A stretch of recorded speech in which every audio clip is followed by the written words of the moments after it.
See if it's loud enough. See if it's loud enough. That's it. I know, I think it should be loud enough. I turned it all off.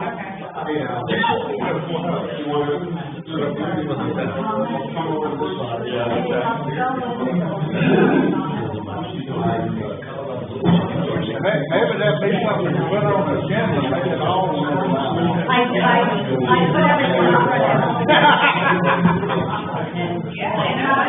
on for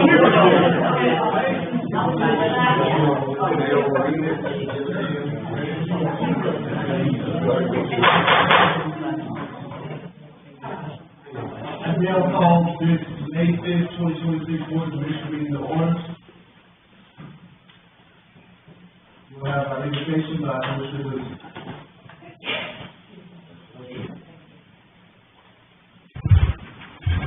Bow with me if you might. Heavenly Father, thank you for this magnificent day. Thank you for giving us the privilege of being able to represent the citizens of the city of Creedmoor.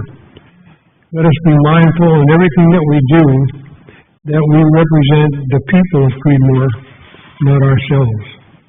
In your honor I serve, and I thank you for your guidance in this matter. May we all have a good evening. In God's name we pray. Amen. Amen. Roll call, Commissioner Kaczynski. Pledge of Allegiance, that's what I meant. I pledge allegiance to the flag of the United States of America and to the republic for which it stands, one nation, under God, indivisible, with liberty and justice for all. Amen. Now the roll call, Madam Clerk. Commissioner Gleason. Here. Commissioner Moss. Here. Commissioner Kaczynski. Commissioner Ray. Mayor Pro Tem Wilkins is absent, and Mayor Downey. Present. Thank you. All right. 4, approval of agenda. Mr. Mayor, before we call for the approval of the agenda, if I could take a moment of personal privilege, please. So as I said I should ask if that is okay. Yeah. Thank you. All right. So at the last meeting, as we all know, I called for you to resign in your role as mayor. That was my intention tonight, to do that again. However, what I have, and this is obviously I am just talking for Darrell, so what I believe to be a better course of action, as you know, we have the A-motion process that is underway. So I'm hoping that is going to proceed. I don't think we're going to get an update on that tonight, but that's coming. But at that time, I may request your resignation again. So I just wanted to say that face to face and get that out there for you. Okay, thank you, sir. Yeah. Thank you, but I'm not going to resign. I'm holding firm. All right. Approval of consent agenda.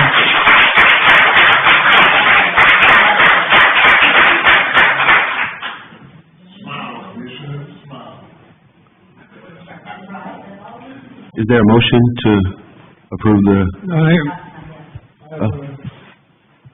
I'd like to remove item 6B from the, no, excuse me, it's wrong, 9B from the agenda.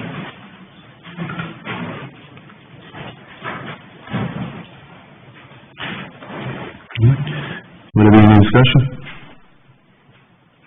Commissioner White? Are you moving to remove it, or you want to place it on a different agenda? Yeah, I would like to place it when Mayor Pro Tem is back. Okay. We can move it till next meeting.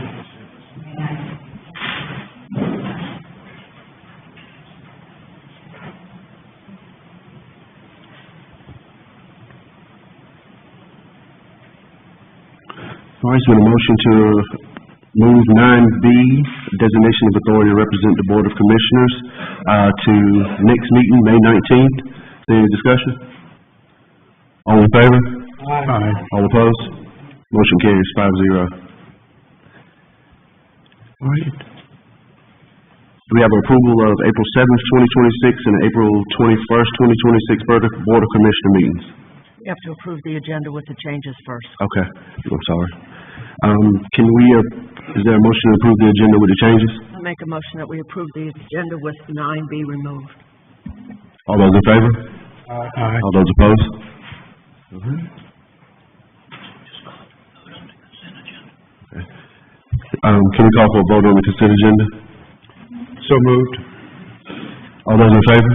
Aye. All those opposed? All right, motion carries.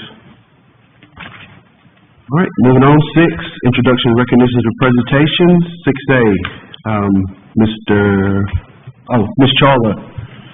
Charla Duncan, can you meet me down front, Director of Granville County Economic Development?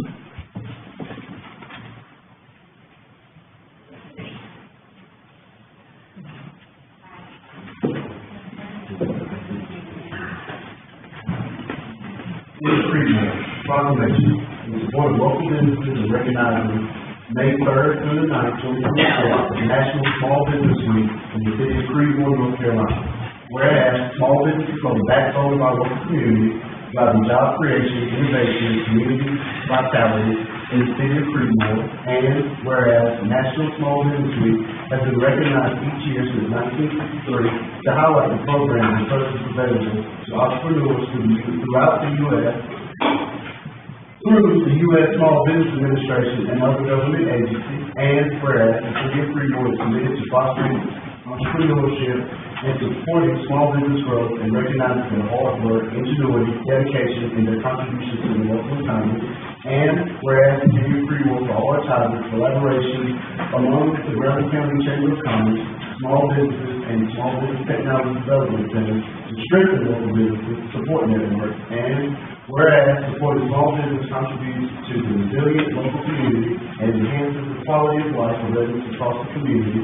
And whereas the city of Creedmoor supports and joins in this national effort to help small businesses grow their businesses, create jobs, and ensure our community remains vibrant today and into the future.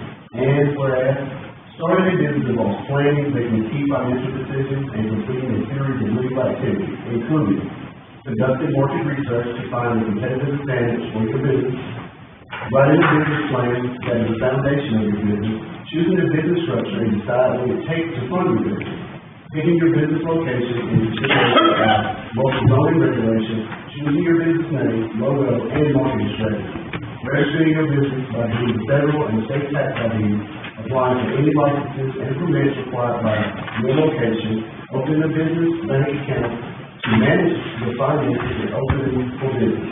Whereas all SBA programs and services are extended to the general public on a non-discriminatory basis.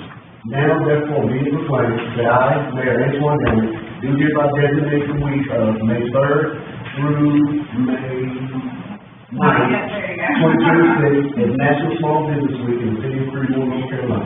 And with this, honestly, time. Okay. Charles? Thank you. Great.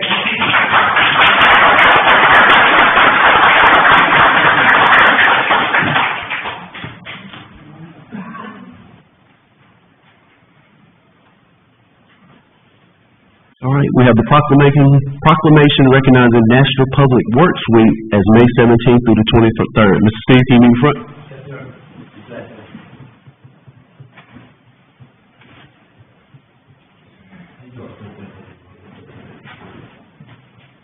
City of Creedmoor proclamation. National Public Works Week proclamation, May 17th through the 23rd, 2026. Rooted in the service, powered by the community. Whereas public works professionals focus on the infrastructure, facilities, and services that are of vital importance to sustainable and resilient community and to public health, high quality of life, and well-being of the people of Creedmoor. And whereas these infrastructures, facilities, and services cannot be provided without the dedicated efforts of the public works professionals, who are engineers, managers, and employees at all levels of government in the private sector, who are responsible for rebuilding, improving, and protecting our nation's transportation, water supply, water treatment, and solid waste systems, public buildings, and other structures and facilities essential for our citizens. And whereas it is in the public interest for the citizens, civic leaders, and children in the city of Creedmoor to gain knowledge of and maintain an ongoing interest in understanding of the importance of public works and public works programs in their respective communities. And whereas the year 2026 marks the 66th annual American Public Works Week sponsored by the American Public Works Association, be it now several proclaimed that I, Mayor Antoine County, do hereby designate the week of May 13th through the 23rd, 2026 as National Public Works Week. I urge all citizens to join with representatives of the American Public Works Association and government agencies in activities, events, and ceremonies designed to pay tribute to our public works professionals, engineers, managers, and employees, and to recognize the substantial contributions they make in protecting our national health, safety, and advancing the quality of life. Yes, sir. Thank you.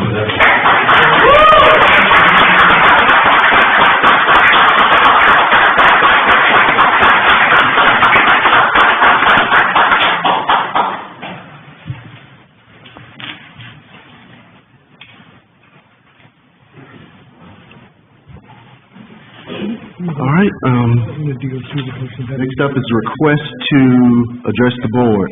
Mr. Fred Johnson, if you could please come and state your address, and it's a 3-minute time limit. So, yes, sir. Oh, I'm sorry, public comment. Public comment. Okay, good. Yes, sir, sorry. Fred Johnson, 311 9th Street, Butner, North Carolina. I want to start by correcting something I wrote and published in last week's ledger. I was referencing last year's budget. That was my mistake, and I appreciate the opportunity to clarify that. I also want to revisit the presentation. The article I wrote last week is titled, Creedmoor has two problems, what we can't see and what we fund too soon. The first, what we can't see, is absolutely true today, and I'll give a few examples. The second, what we fund too soon, is now largely set for this budget cycle. That's a decision the citizens will have to examine and address going forward. Let me stay on that second point just for a moment. Sometimes it takes looking at trends to understand what's changing and happening in our communities, specifically around town and county budgets and expenditures. In 2016, Creedmoor's population was 4,124. Today, it's roughly around 5,081. That's a 25% increase over a decade. Over that same period, operating expenses went from $3.7 million to $7.25 million, almost a 100% increase. Over that same period, the unassigned reserves, which is the town savings, went from $6.2 million to about $9.4 million, a 59% increase. Those are significant changes. So it raises a very straightforward question, and that's what I raised in this article. Was the 10-cent increase absolutely necessary? And was adding those 4 police, and I'm not sure if it happened, adding those 4 policemen absolutely necessary given the population size and the fact that you have a huge reserve that could have helped transition the growth in your public safety staff over a period of years. Those questions residents will ultimately have to address with you all. Now let me turn to the first issue, what we can't see. As of today, I was not able to find the most recent audit on the town's website. I did find it on the local government commission website, and that is a challenge to get through. Your website only has FY23's audit.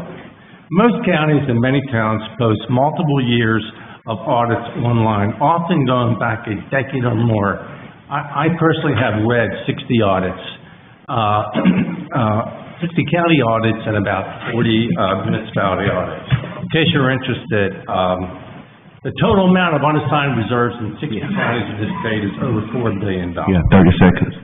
The other question I raised and required a personal record request was and this isn't about the amount, it's the fact that towns do not list their town managers' wages.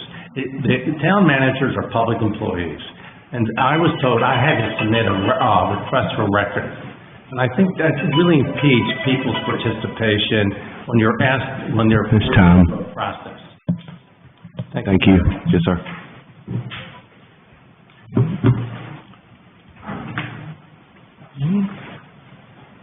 Ms. Samantha Harris?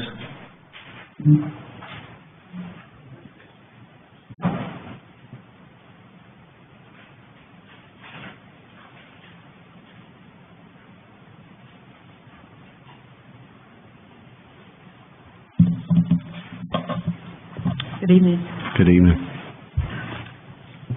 Mayor Downey and to the board. It is with great sadness that I stand before you this evening to address the board. Samantha, can you, name and address?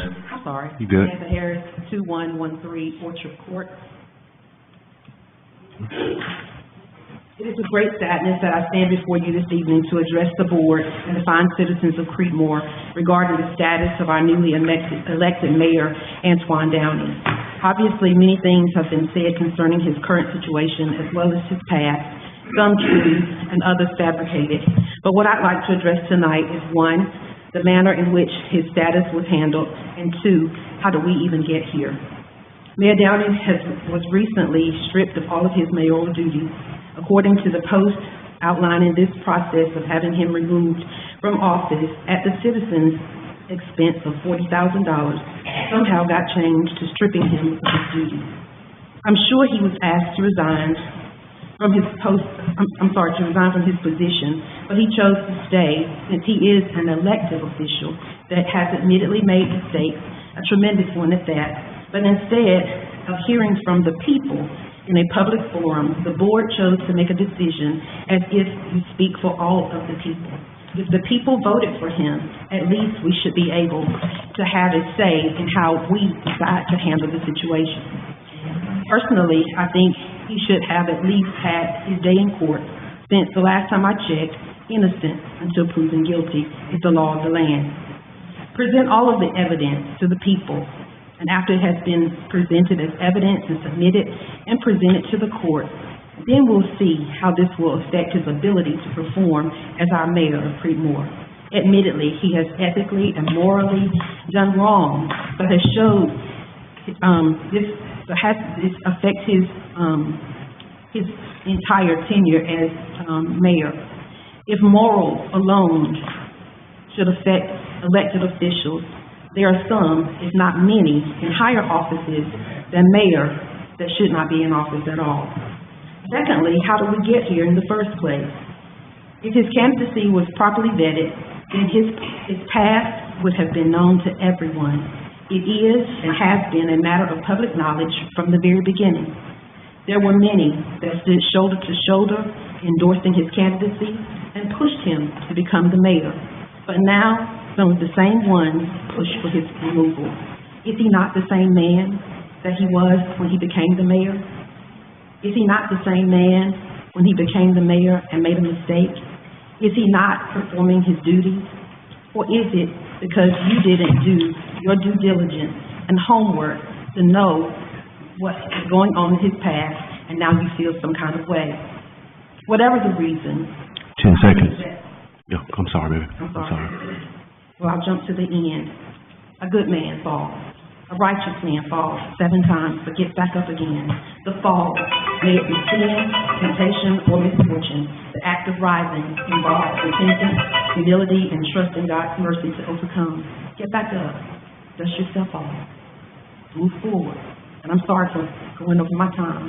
Move forward. I love you, Antoine. Move forward. Whatever the decision is, I'm with you 100. I love you. Thank you.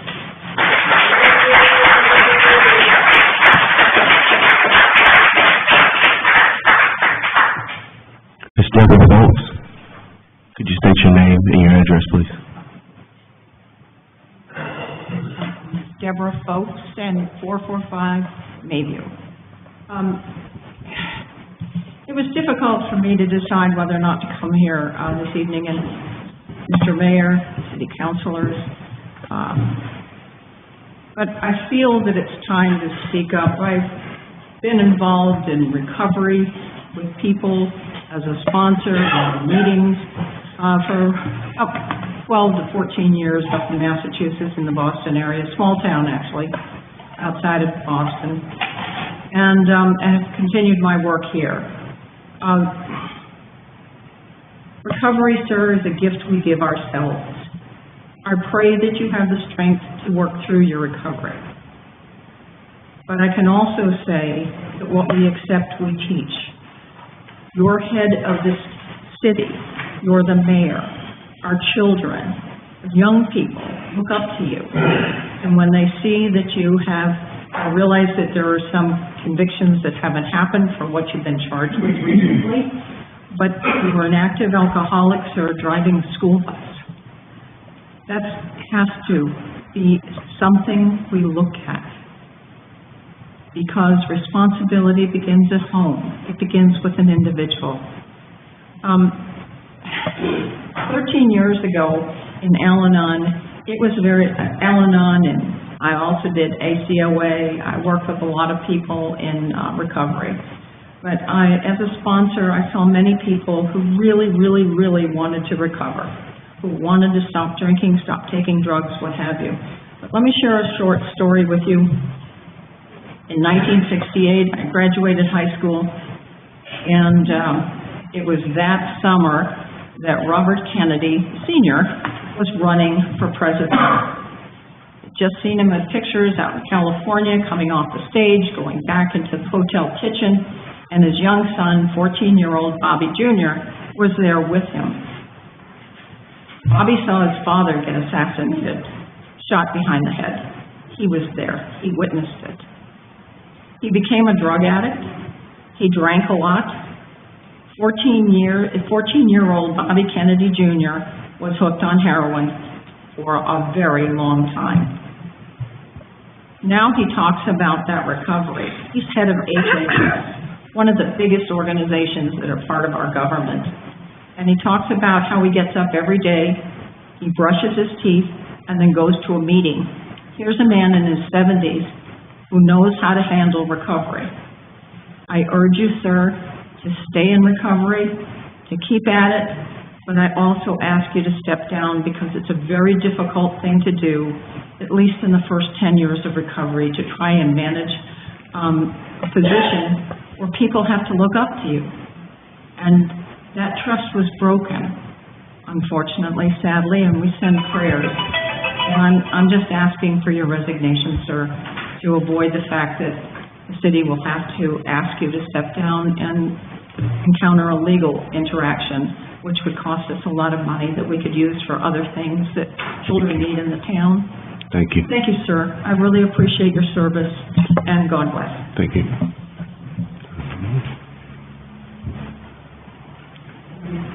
All right, old business, construction update, change of orders. Mr. Carl Barclay?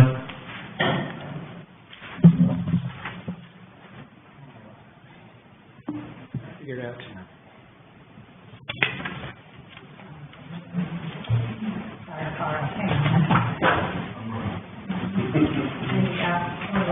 Good evening, Mr. Mayor, members of the board. I'm Carl Barclay, your city engineer, with an update on the construction project.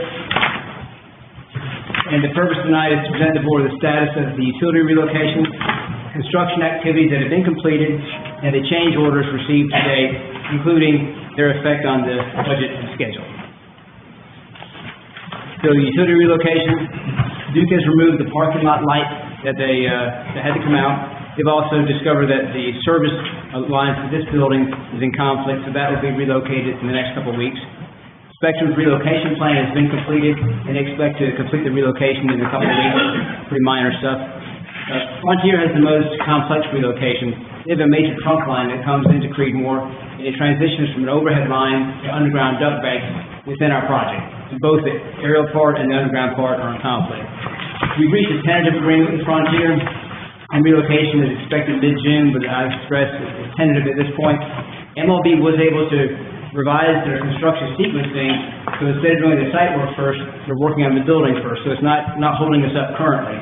However, one of Frontier's existing poles at the intersection of Sanderford and Elm is preventing them from potholing and finding the actual location of some Seguasa facilities, which could be in conflict. Once the pole's removed, then they can dig, determine the actual location. If they aren't in conflict, then they can design a revision to account for that. That's where we are on the utility locations. Activities completed. I've heard several people express dismay. They drive by and they just don't see much has been accomplished yet. However, a lot of the work that's been done, you can't see because you can't see what they've demolished. There's demolition work of known items, and there are lots of surprises that they encountered. They dug them up, they hauled them off, you can't see them. Hauling off soil is unsuitable to use as backfill. You can't see that either. You can't see the replacement that they brought in and have put in the trenches. You can't see the storm drainage that they've already installed. Some of the pipes, some of the drainage boxes crossing Elm Street, it's all on the ground. They've also installed the water and the fire service lines to the building, the wastewater, and tie into the Seguasa sewer. All that's underground, so it looks like it hasn't happened, but work has been going on out there. I just grabbed just a few random pictures to show you. This one, you can see Duke's bucket trucks are back there. They're removing some of the poles. Dump truck on the right, either they're hauling away unsuitable material or they're bringing in replacement material. Subcontractor is texting his wife in the bottom left corner again. They're installing the drainage pipe across Elm Street, and then when they get done, what do you see? Well, if you're on the road, you see nothing. So again, it looks like nothing has happened, but there's been a whole lot of work and digging, burying, and backfilling, and things have been accomplished. Maybe not as much as we would like, but work is progressing. Additionally, there's an awful lot of electrical conduit that had to be buried for this project. New pole over on Masonic Street, ground-mounted transformer on this side of Sanford, building, generator, transformer, all of that has to be connected. The building pad has been graded, roof rolled, and then they come back and install the water pipes that go into the bathrooms and the water fountains and everything, the drain pipes that go out, the electrical conduit coming in. Now, several people have wondered, how come they have this beautiful, nice dirt pad ready for the slab, and then they dig it up and put all these pipes in there? Well, you can't drive a dump truck through there to proof roll it with the pipe sticking up out of the ground. So you have to proof roll it and then install the pipes. They're about a week behind schedule, so the last two items haven't happened yet. They're planning on doing the vapor barrier and the smoke test be on the 12th, next week. So here's just a picture of the conduits going from the transformer out to where the building is. There's the pad either right before or right after they proof rolled the dump truck, warmed up for the concrete pour. And then they came back and all the black and white pipes, that's either wastewater or water pipes coming into the building. And then right there in the middle you see gray pipe, that's the electrical conduit coming up. Change orders, that's a very hot topic recently. Change orders are needed for a variety of reasons, and I want to stress they're not necessarily a bad thing. Some are essentially known that they'll be coming up. Some we didn't know it, but we're glad to have it so we can make the situation better. So don't think it's always a negative thing. Some of them are because the outside agency had a different interpretation, building code. Some are an anticipated alternate. We thought we might use it. Project has been let. We did some digging. Now we decided to implement it. Sometimes it's newly discovered information. Well, if you learn something new, you want to take action on it. Sometimes it was an oversight during design. But they all have the potential to affect budget and schedule. Now, before I go into the actual change orders that we've received, I want to say a few words about another topic that's been mentioned a lot recently. That is the contingency fund. I did some reading and sort of brush up on the topic, and it reminded me of how multifaceted the topic is. Because everybody in the project team has a contingency fund. The designer, contractor, subcontractor, owner, we're the owner. And so I found several articles that discussed it, and they all, said pretty much the same thing. Your contingency fund, it covers identified risks. These are the problems that you can anticipate, even if you don't know exactly how they're going to show up or how much they're going to cost. Underground utilities, weather delays, material price swings were 3 examples. We've got all of those, plus more. It also covers unidentified risks. These are things that you didn't even think to plan for. Nobody was even tracking them, but they came up on the project. So the owner's contingency typically covers scope and design changes, unforeseen site conditions, we sure have had that, general budget overruns. But then I was curious, what's the average contingency percent on a project? Well, according to this article, 10 to 15% is typical for new construction, 15 to 25 for renovation projects. It's more likely to have issues on a renovation project. Ours is mostly new with the police building. However, the site is not new. There's a lot of buried history back there, and MLB seems to be digging up that buried history on a weekly basis. Now, we allocated 5% contingency. I'm not saying it's right or wrong, just that's what it was, 5%, where 10 to 15 is typical. So just, please keep that in mind as I go through the rest of this presentation. So, after reading about the identified risks and the unidentified risks, it reminds me of a quote from Donald Rumsfeld. Some of you probably remember, there are known knowns, there are known unknowns, there are also unknown unknowns. So the known knowns, those are the things in the design plans accounted for 100%. The known unknowns, that would be the identified risks. We know they're out there, but we don't know how they're going to manifest themselves. And the unknown unknowns, that's the unidentified risks. Those are the big surprises. So here's a list of the change orders that we've received to date. There's a very short description on the left side. And in the approved column where there's a Y, that means the subcontractor has submitted to MLB. MLB has approved it, passed it to Little. Little has approved it, passed it to us, and the city manager signed it. So it goes through an extensive process before it gets approved. Then you see the cost column. What's the cost of that change? And then to the right, how many days are added to the contract because of that change order. Now, in the next slide, I'll talk in more depth about the number 6 and 13, unsuitable backfill. So aside from unsuitable backfill, are there any questions about any of those change orders? Good. That's what I was hoping for. So, several months... You have a question, ma'am? So the days in that column are days that are added to the contract, so it's not going to be done with 365 days. That is correct. Each one, some of those have a 0, because it doesn't affect the timeline. Some have days associated with it. And of course, weather delays, there's no dollar amount, but there's 8 days due to weather. So the cost escalation for the lumber and the asphalt, if I remember correctly, and I did review the contract with MLB, in the contract there was a portion for, it's called cost overrun. And that's when things are more expensive than they had originally planned. So if cost overrun is already in the contract, why are we adding it back in a change order? So on the lumber one, I was reviewing that this afternoon. They're getting the lumber supply from 84 Lumber, and they can lock in the price like 2 weeks in advance. Well, the framing got delayed by several months because of the project being rearranged. So because of that, it's going to be more expensive. I don't know if it's a seasonal thing or just because prices have gone up. The asphalt was more complicated. They did the estimate last summer when they did the initial bid, and materials and labor have gone up since then, but the price of liquid asphalt is a petroleum product. So they said it's changing almost daily because of the turmoil in the Middle East. So you may see even another change order from that, just depending upon what the price is of the liquid asphalt when they do the paving work. So I'm not sure about the escalation that was built into it, but those are that was the documentation that's provided for those 2 change orders. Okay, thanks. Were there any other questions? All right. So several months ago, the board made a very wise decision to contract with Terracon to provide third-party construction inspection, material testing, and building commissioning services.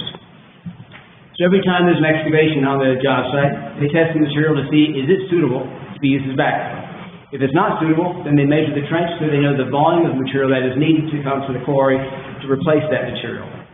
And then regardless of what is put back in the trench for backfill, they measure the compaction to make sure it meets that 98% compaction number of measuring the density of it. So even if it's good material that's put back in, it can fail the density test. If it's too dry, if it's too wet, if the proper procedures aren't used. So if it fails the compaction test, they take it out. If it's too dry, they put water on it and mix it up, put it back in. If it's not compacted properly, they redo it. So and I also included here a sample test report. The left side is basically the front page, which is a summary. It is all I know you can't read the fine print, but it's a summary the type of work, where it was on the project, what material they're using, the density test results, and then did it meet the specifications of the project. Next page goes into the gruesome details of the test, and sometimes you need pictures to tell the rest of the story. So they include photographs to show the work that's being done. You can see the weather conditions, some of the equipment used, and sometimes you see other valuable things from the pictures. And then on the right side there is the distribution list. Everybody in the project team receives the test results. So everybody knows what we tested and whether it passed or not. And then they include a schematic that shows where this particular test took place. And you can see, two spots up there, that's where it was done. So to date, we've received about 30 of these test reports from Terracotta. And some of the tests failed. So the contractor had to take it, material out of the trash, do something to it, either make it more dry, less dry, compact it better, put it back in. Everything is passed on the second test, of course. So I can assure you, Terracon is adding value out there every week because they're ensuring that we're getting a quality product that will outlast all of us in the room. And that is the goal of having them out there, make sure we have a lasting product. Now, the fiscal summary, I'm sure what everybody's been waiting for. So the approved changes so far are up to about $127,000 in 20 days. You can see the pending changes, almost the same amount, but only 3 days. So the total that are submitted to date, 239 and 23 days will be added to the contract, and that is over the original contingency amount of $225,000. So the finance director explained to me, we don't need a budget amendment until all of the amount that has been budgeted for the MLB contract has been expended. So they have to invoice for $4 million worth of work before we'll have to do a budget amendment. So it'll be closer to the end of the project and hopefully just do it one time. And then there may be some other change orders coming through, but I think most of the unknowns are underground or having to do with third-party utility companies. Once they start building up from that concrete slab, there's a lot fewer unknowns. There still could be surprises, but everybody is hopeful that the worst is behind us at this point. So, are there any questions for me? Commissioner Kaczynski. So, $239,000, just for everybody's information, represents 4 cents of tax dollars. If we raised your taxes by 4 cents, it would come out to $240,000. So that's where that is. I'm not happy that this contract is now not being done on time. It's not being done for the agreed amount. I don't understand what a contract is for when we don't meet the 2 basic needs. And I just want everybody to know that I am really unhappy about what's happening with this. I understand there's unknowns. I understand there's things that are going to happen. But this is a heck of a way to start. Commissioner Moss. Thank you, Mr. Mayor. Just for the record, I am actually at the opposite end of where Commissioner Kaczynski is on this. I am very pleased with how things are going. And I will give you just this very quick story. This is very reminiscent of probably the 2013-2014 timeframe here in Creedmoor when we were doing a $9.5 million project. It was even questioned if the work was ever even done. There is extreme proof that it was. The water tower's standing there right now.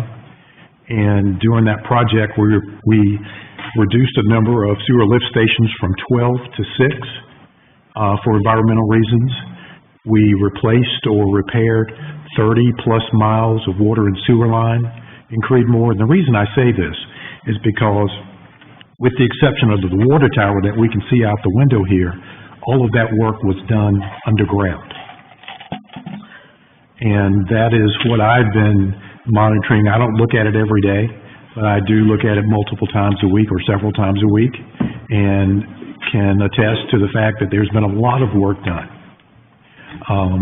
And Commissioner Kaczynski, I'm not trying to pick a fight or argue or anything, but in terms of the contract, I think we're going to probably see even more changes as time goes on.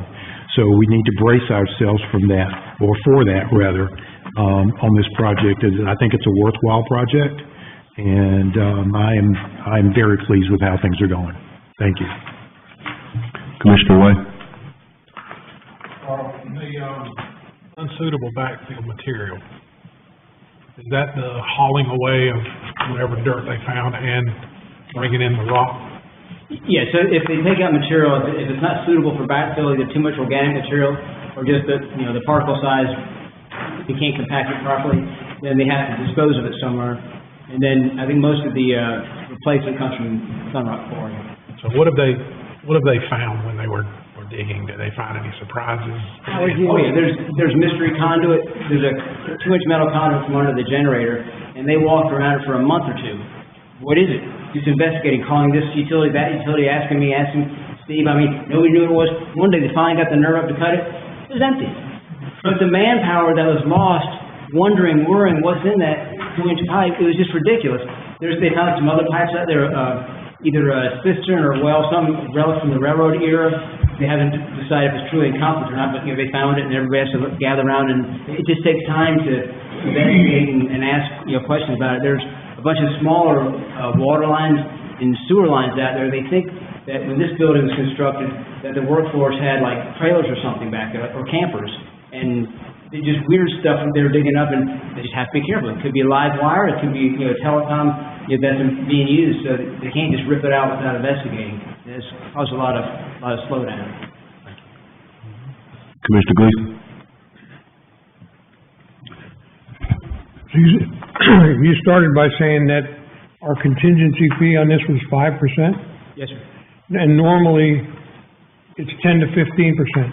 Yes, sir. And on a $5 million, just using round figures, a $5 million job, a 10% contingency would have been $500,000, which probably would have been the right thing to do at that time, but, again, that 5% made the total number look good. So, basically, we're kind of on target to where the normal building of this size and complexity is with its change orders. Hopefully, fingers crossed. Yeah, of course. Most of the unknowns should be behind us, but... And we've found many things that were underground that were not known about and could not be known about unless we spent $250,000 to dig everything up and see. Right. So, again, I think, we're moving along in the right direction. Thanks. Yeah. Any more questions? I can't wait to see the new police department and city hall and all that stuff, so thank you, Carl. All right.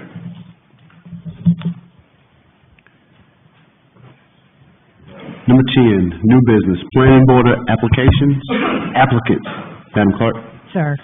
So we have there are two planning board vacancies currently. One's an ETJ, one is a city resident.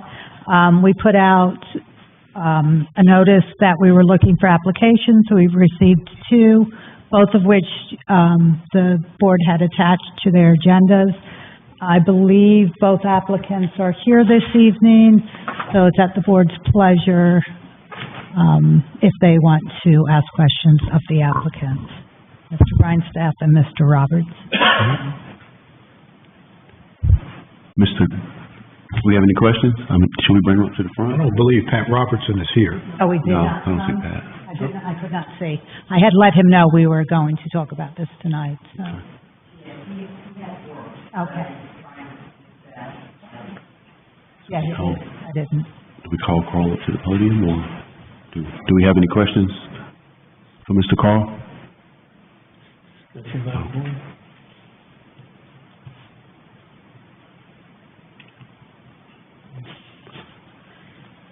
can make a motion to appoint, you can wait to speak to both applicants, you can speak to Mr. Grindstaff, he's here this evening, and wait to talk. It's at the board's pleasure what they want to do with this. All right. Commissioner Kozinski? So I think we need to appoint a person to the planning board because it is short for a while. And I guess we'd do a roll call vote on candidates. Okay. On each one you want to do? Roll call vote. On both candidates, okay? All right, we could do that. I'll do it Hold on. alphabetically. Hold on one second, Madam Clerk. Commissioner Gleason? Commissioner Moss?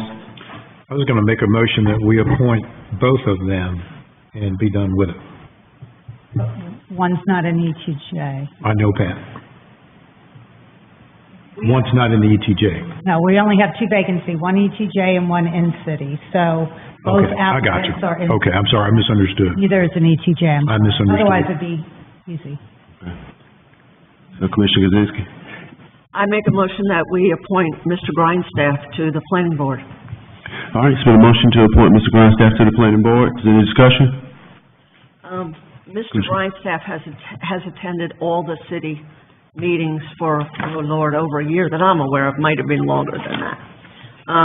He put his application in for the planning board last year when there wasn't a position available and has waited. And, he's a very active member of the community, and I think he'd be a good, candidate for the planning board. Any more discussion? Would you like a roll call vote? Well, we'll call for a roll call vote. Commissioner Gleason? Commissioner Kuczynski? Yes. Commissioner Moss? No. Commissioner Way? Yes. Well, that is a tie, so Mayor Downey, you break the tie. No. It's, no, 3-2.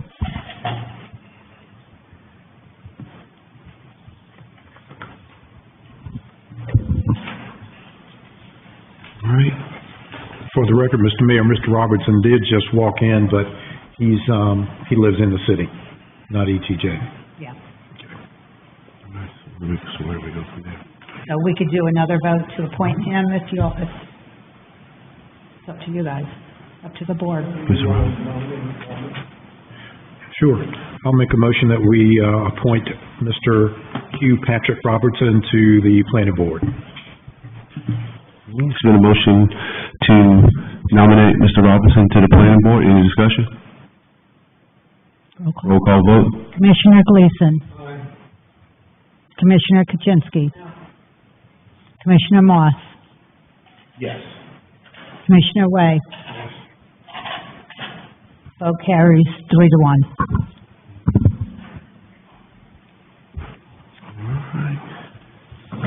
Congratulations. Congratulations, Mr. Robinson.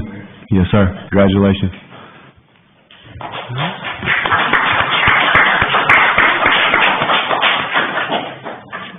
All right, we have discussion items.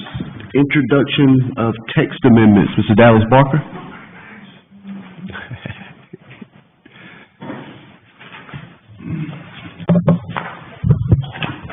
Hello, thank you. My name is Dallas Baker. I'm the city planner. Thank you, Mr. Mayor, Ford, for letting me present to you tonight. Text amendments are changes to our ordinance, either the development code or the city code of ordinances.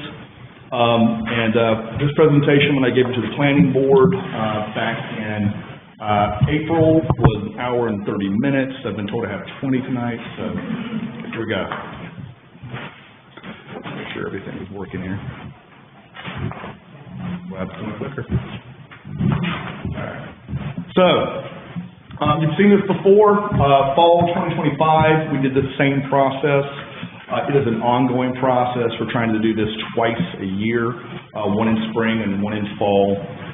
We are currently, as you'll notice, there's different phases. We're in the drafting phase.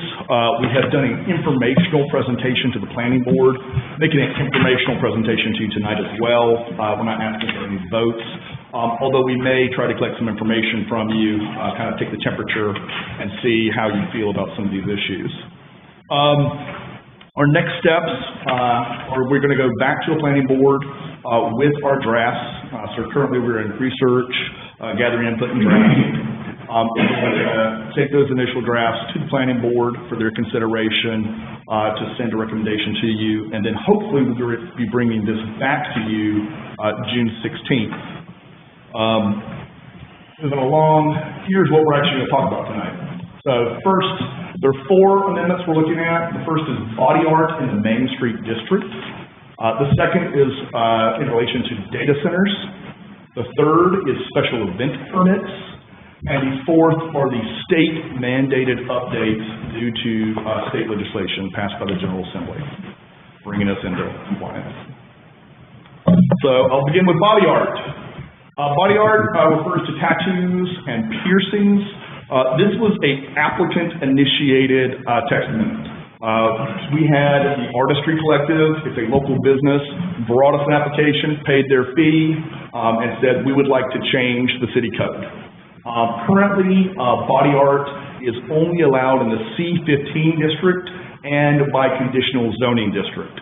What the Artistry Collective is asking is for us to make a change to allow body art, tattoos and piercing, in the Main Street district.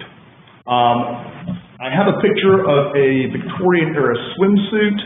The argument being made by the Artistry Collective is that tastes and norms change over time, and they would like the board to reconsider changing the allowance in the Main Street district. Some information I collected. This is based on information from Pew Research Center, the University of Indiana Department of Dermatology, which is a big survey, and the National Institutes of Health. So you can see that tattooing and body piercing, which is basically, body piercing, by the way, is anything other than your earlobe. And so it's becoming increasingly popular in the United States.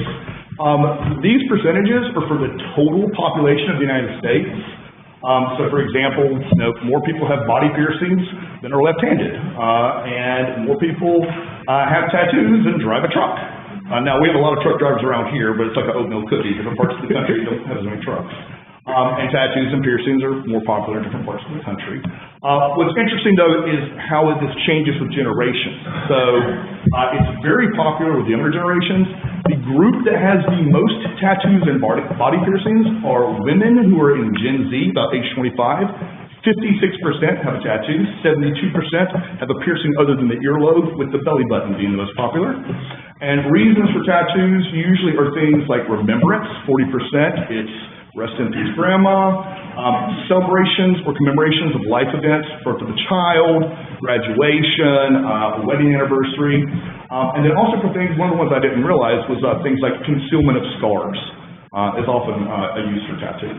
So this will be coming back to you after we take it to the planning board. Mr. Barker, hold on one second. Commissioner Gleason? Refresh my memory. Didn't we already approve a body art tattoo shop on the Main Street district? Yes, sir. That was a conditional zoning district, Main Street Auto. I mentioned earlier that we have it in the C-15 and the conditional zoning district. So the conditional zoning district was for Main Street Auto to do tattoo. This application from the Artistry Collective is to change the ordinance for the entire district. It'd be changing it for the entire district, not just for their location. Thanks, Dallas. I'm going to go ahead and move on to so that's text amendment number 1. Moving on to number 2 is data centers. So the first thing I will say is we have no applications. There are no proposals, there's no whispers, no one's come to us and said anything, but this is an issue that is in the news, and we're trying to get out in front of it. So we don't have any applications, but we do want to look at this. There are a number of cities that have moratoria currently on data center. You'll see that in the news quite a lot. Local ones that you may have heard of are Apex, Morrisville, Fayetteville, and Durham are some of the big names. And then a number of areas are actually building data centers. They're throughout the country, but they're heavy in the southeast, down the 95 corridor and also down the 85 corridor. They're just kind of marching down the way. And they hopscotch a bit, but they are being built, and they're being built quickly. For example, Person County just had a 1,385-acre data center begin construction. And then also in Richmond City, there is a $10 billion investment in a data center to be built there. So this is very much of the moment. So a brief primer, what is a data center? Data centers are the backbone of kind of like the digital infrastructure of the future. So things that you would associate with a data center are artificial intelligence, cryptocurrency, the Internet of Things, as well as things such as automated factories, drone swarms, things like that. That's what data centers are built to run, as things of the future. If there's something I want you to take away from this presentation, is that they are big and that they are fast. So data centers are a $1 trillion industry. This year alone, the estimate is that there will be $700 billion in capital expenditures. That's not planning, that's not operation, that's not buying land, that's $700 billion this year for concrete and steel going into the ground to build these things. So it is very big and they're fast. They can build these things in anywhere from 1 to 3 years. 18 months is about average. So they happen quickly. So one of the things we want to talk about is there are a lot of issues related to the things data centers do, all those things I just listed. We are focused on land use. We're focused on the use of the land for the data centers, and one of the things that impacts that is scale. Data centers come in a lot of different flavors. Everything from a micro center, which is basically like a shipping container that you sit next to a utility pole. Traditional centers are about the size of a Walmart or a super Walmart. And then the hyperscale centers are basically like industrial parks that have one use. And they can be anywhere from 50 to 1,500 acres. And hyperscale centers are the main type of data center that is being targeted in North Carolina at this time. Another thing that I will point out is the hyperscale facilities, one of their biggest issues, and you'll hear a lot about this, is their utility usage. So 10 to 200 megawatts per day is the average, and 10,000 to 500,000 gallons per day is the average water usage. For scale, 10 megawatts is 6,700 homes worth of electricity, and 500,000 gallons is our water tower per day. Mr. Dallas. Commissioner Miles. Yes, sir. Thank you, sir. I was going to ask, and you kind of answered my question. Could you go back to your previous slide, please? So on the size, I was going to ask about how many acres it could potentially take, and I see your 50 to 1,500 acres. Even on the low end, do we have in...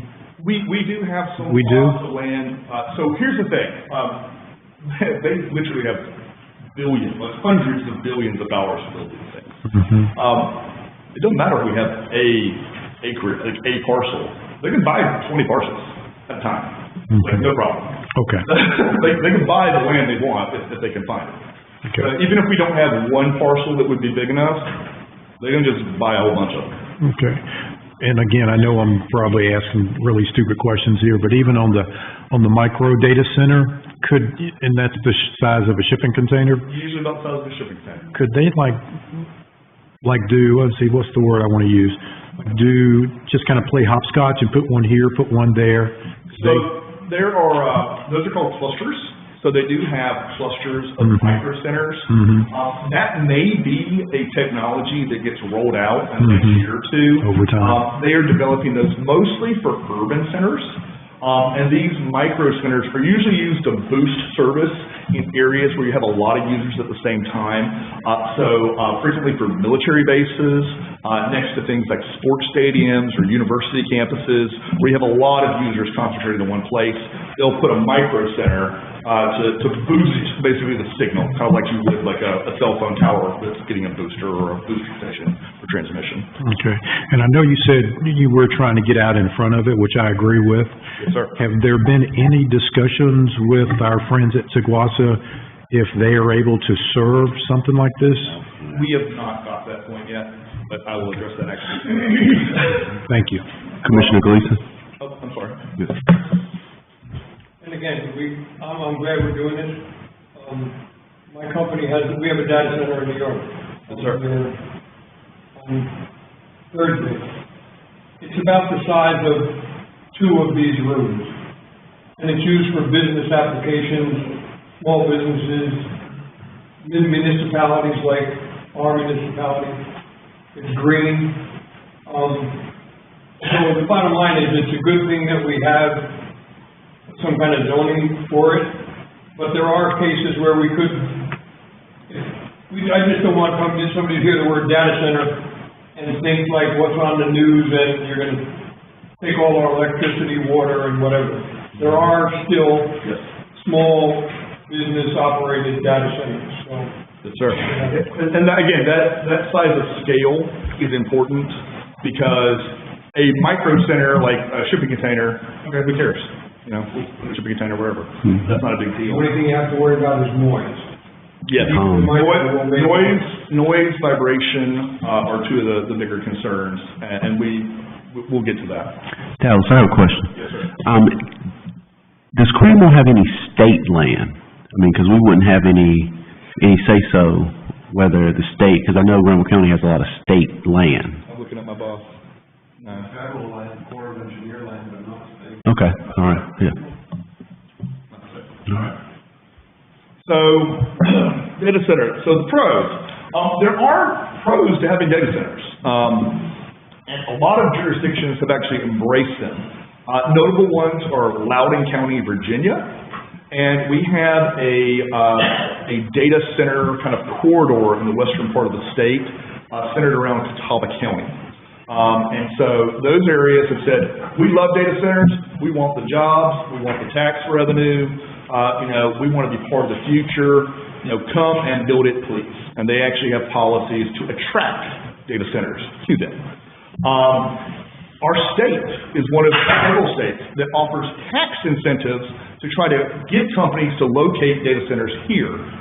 We actually give tax incentives for both equipment that they would buy to actually build the data centers, so like the servers and the mainframes and the electrical lines, and also we have a tax reduction or rebate for electricity used for data centers. So that is a state incentive that we offer to bring data centers here. So there are definitely people who want them. The question for that one is, do you have mitigation measures in place so that you get the benefits of it, but you kind of keep the negatives at bay? Which, let's talk about the cons. So data centers, again, from a land use perspective, there are negatives to data centers. So when you have a construction project that is big, that's happening quickly, you can have disruptions due to the construction. For the hyperscale centers particularly, there's a very low land to job ratio. Like you'll get a lot of jobs like the first year to 3 years while they're building it, but then you can have something that has a giant industrial footprint and has 4 people that work there full time. That's all the jobs you get. Okay? And so that land could have been used for factories, for commercial, or housing. That's now not available for those, particularly when it comes to the hyperscale centers. For those hyperscale centers, which the water and energy usage, as I mentioned earlier, are extreme. And oftentimes with a data center, you will get a power plant, particularly for those larger traditionals and definitely for the hyperscale centers. You get usually a power plant because they have to have backup power. That if something happens to the transmission lines, that it goes down, they can switch that on. Oftentimes that is diesel or natural gas. They'll have those, which means that there's fuel storage on the site. Anything that has emissions, be it gas or diesel, that is something you have concern. Even though those are cleaner fuels than some of the ones we have in the past, you still have wildlife impacts and health impacts if you have those. Now, some data centers do have renewables. They'll have solar installations and things of that nature. And some of them do have ways to mitigate their water usage, for example, closed loop systems and whatnot. But again, one of the things that we want to talk about is mitigating negative impacts. And another thing that I'll point out that's often not pointed out is 2 things actually. One is impervious surface. If you end up with a hyperscale center, that is a lot of pavement. And we talk about stormwater and Falls Lake and protecting our watershed a lot. And so we tend to think about that impervious surface a lot. The other is speculation. So data centers, these big companies are always trying to find the smoothest path. So what will happen is a lot of cities and counties get courted, like, hey, we'd like to build, and they're trying to figure out who's going to give them the easiest path for the most incentives. So you can end up in a situation where you get played against one another. So, something to keep in mind. So, considerations. So one of the big things is with data centers, the benefits are dispersed and the cost and land use are concentrated. So from a nation-state point of view, the United States is in competition with countries like Russia and China and other places where having this technology and being at the forefront of this technology helps us economically, militarily, culturally. It's a benefit to the United States to be on that technological front line. States are competing with each other for those jobs, for those tax revenue dollars, for being the next Silicon Valley. Like we're going to establish ourselves as being the next hub for this emerging technology. And so there's competition and there's benefits that come to the states, that come to the nation level for having this type of technology.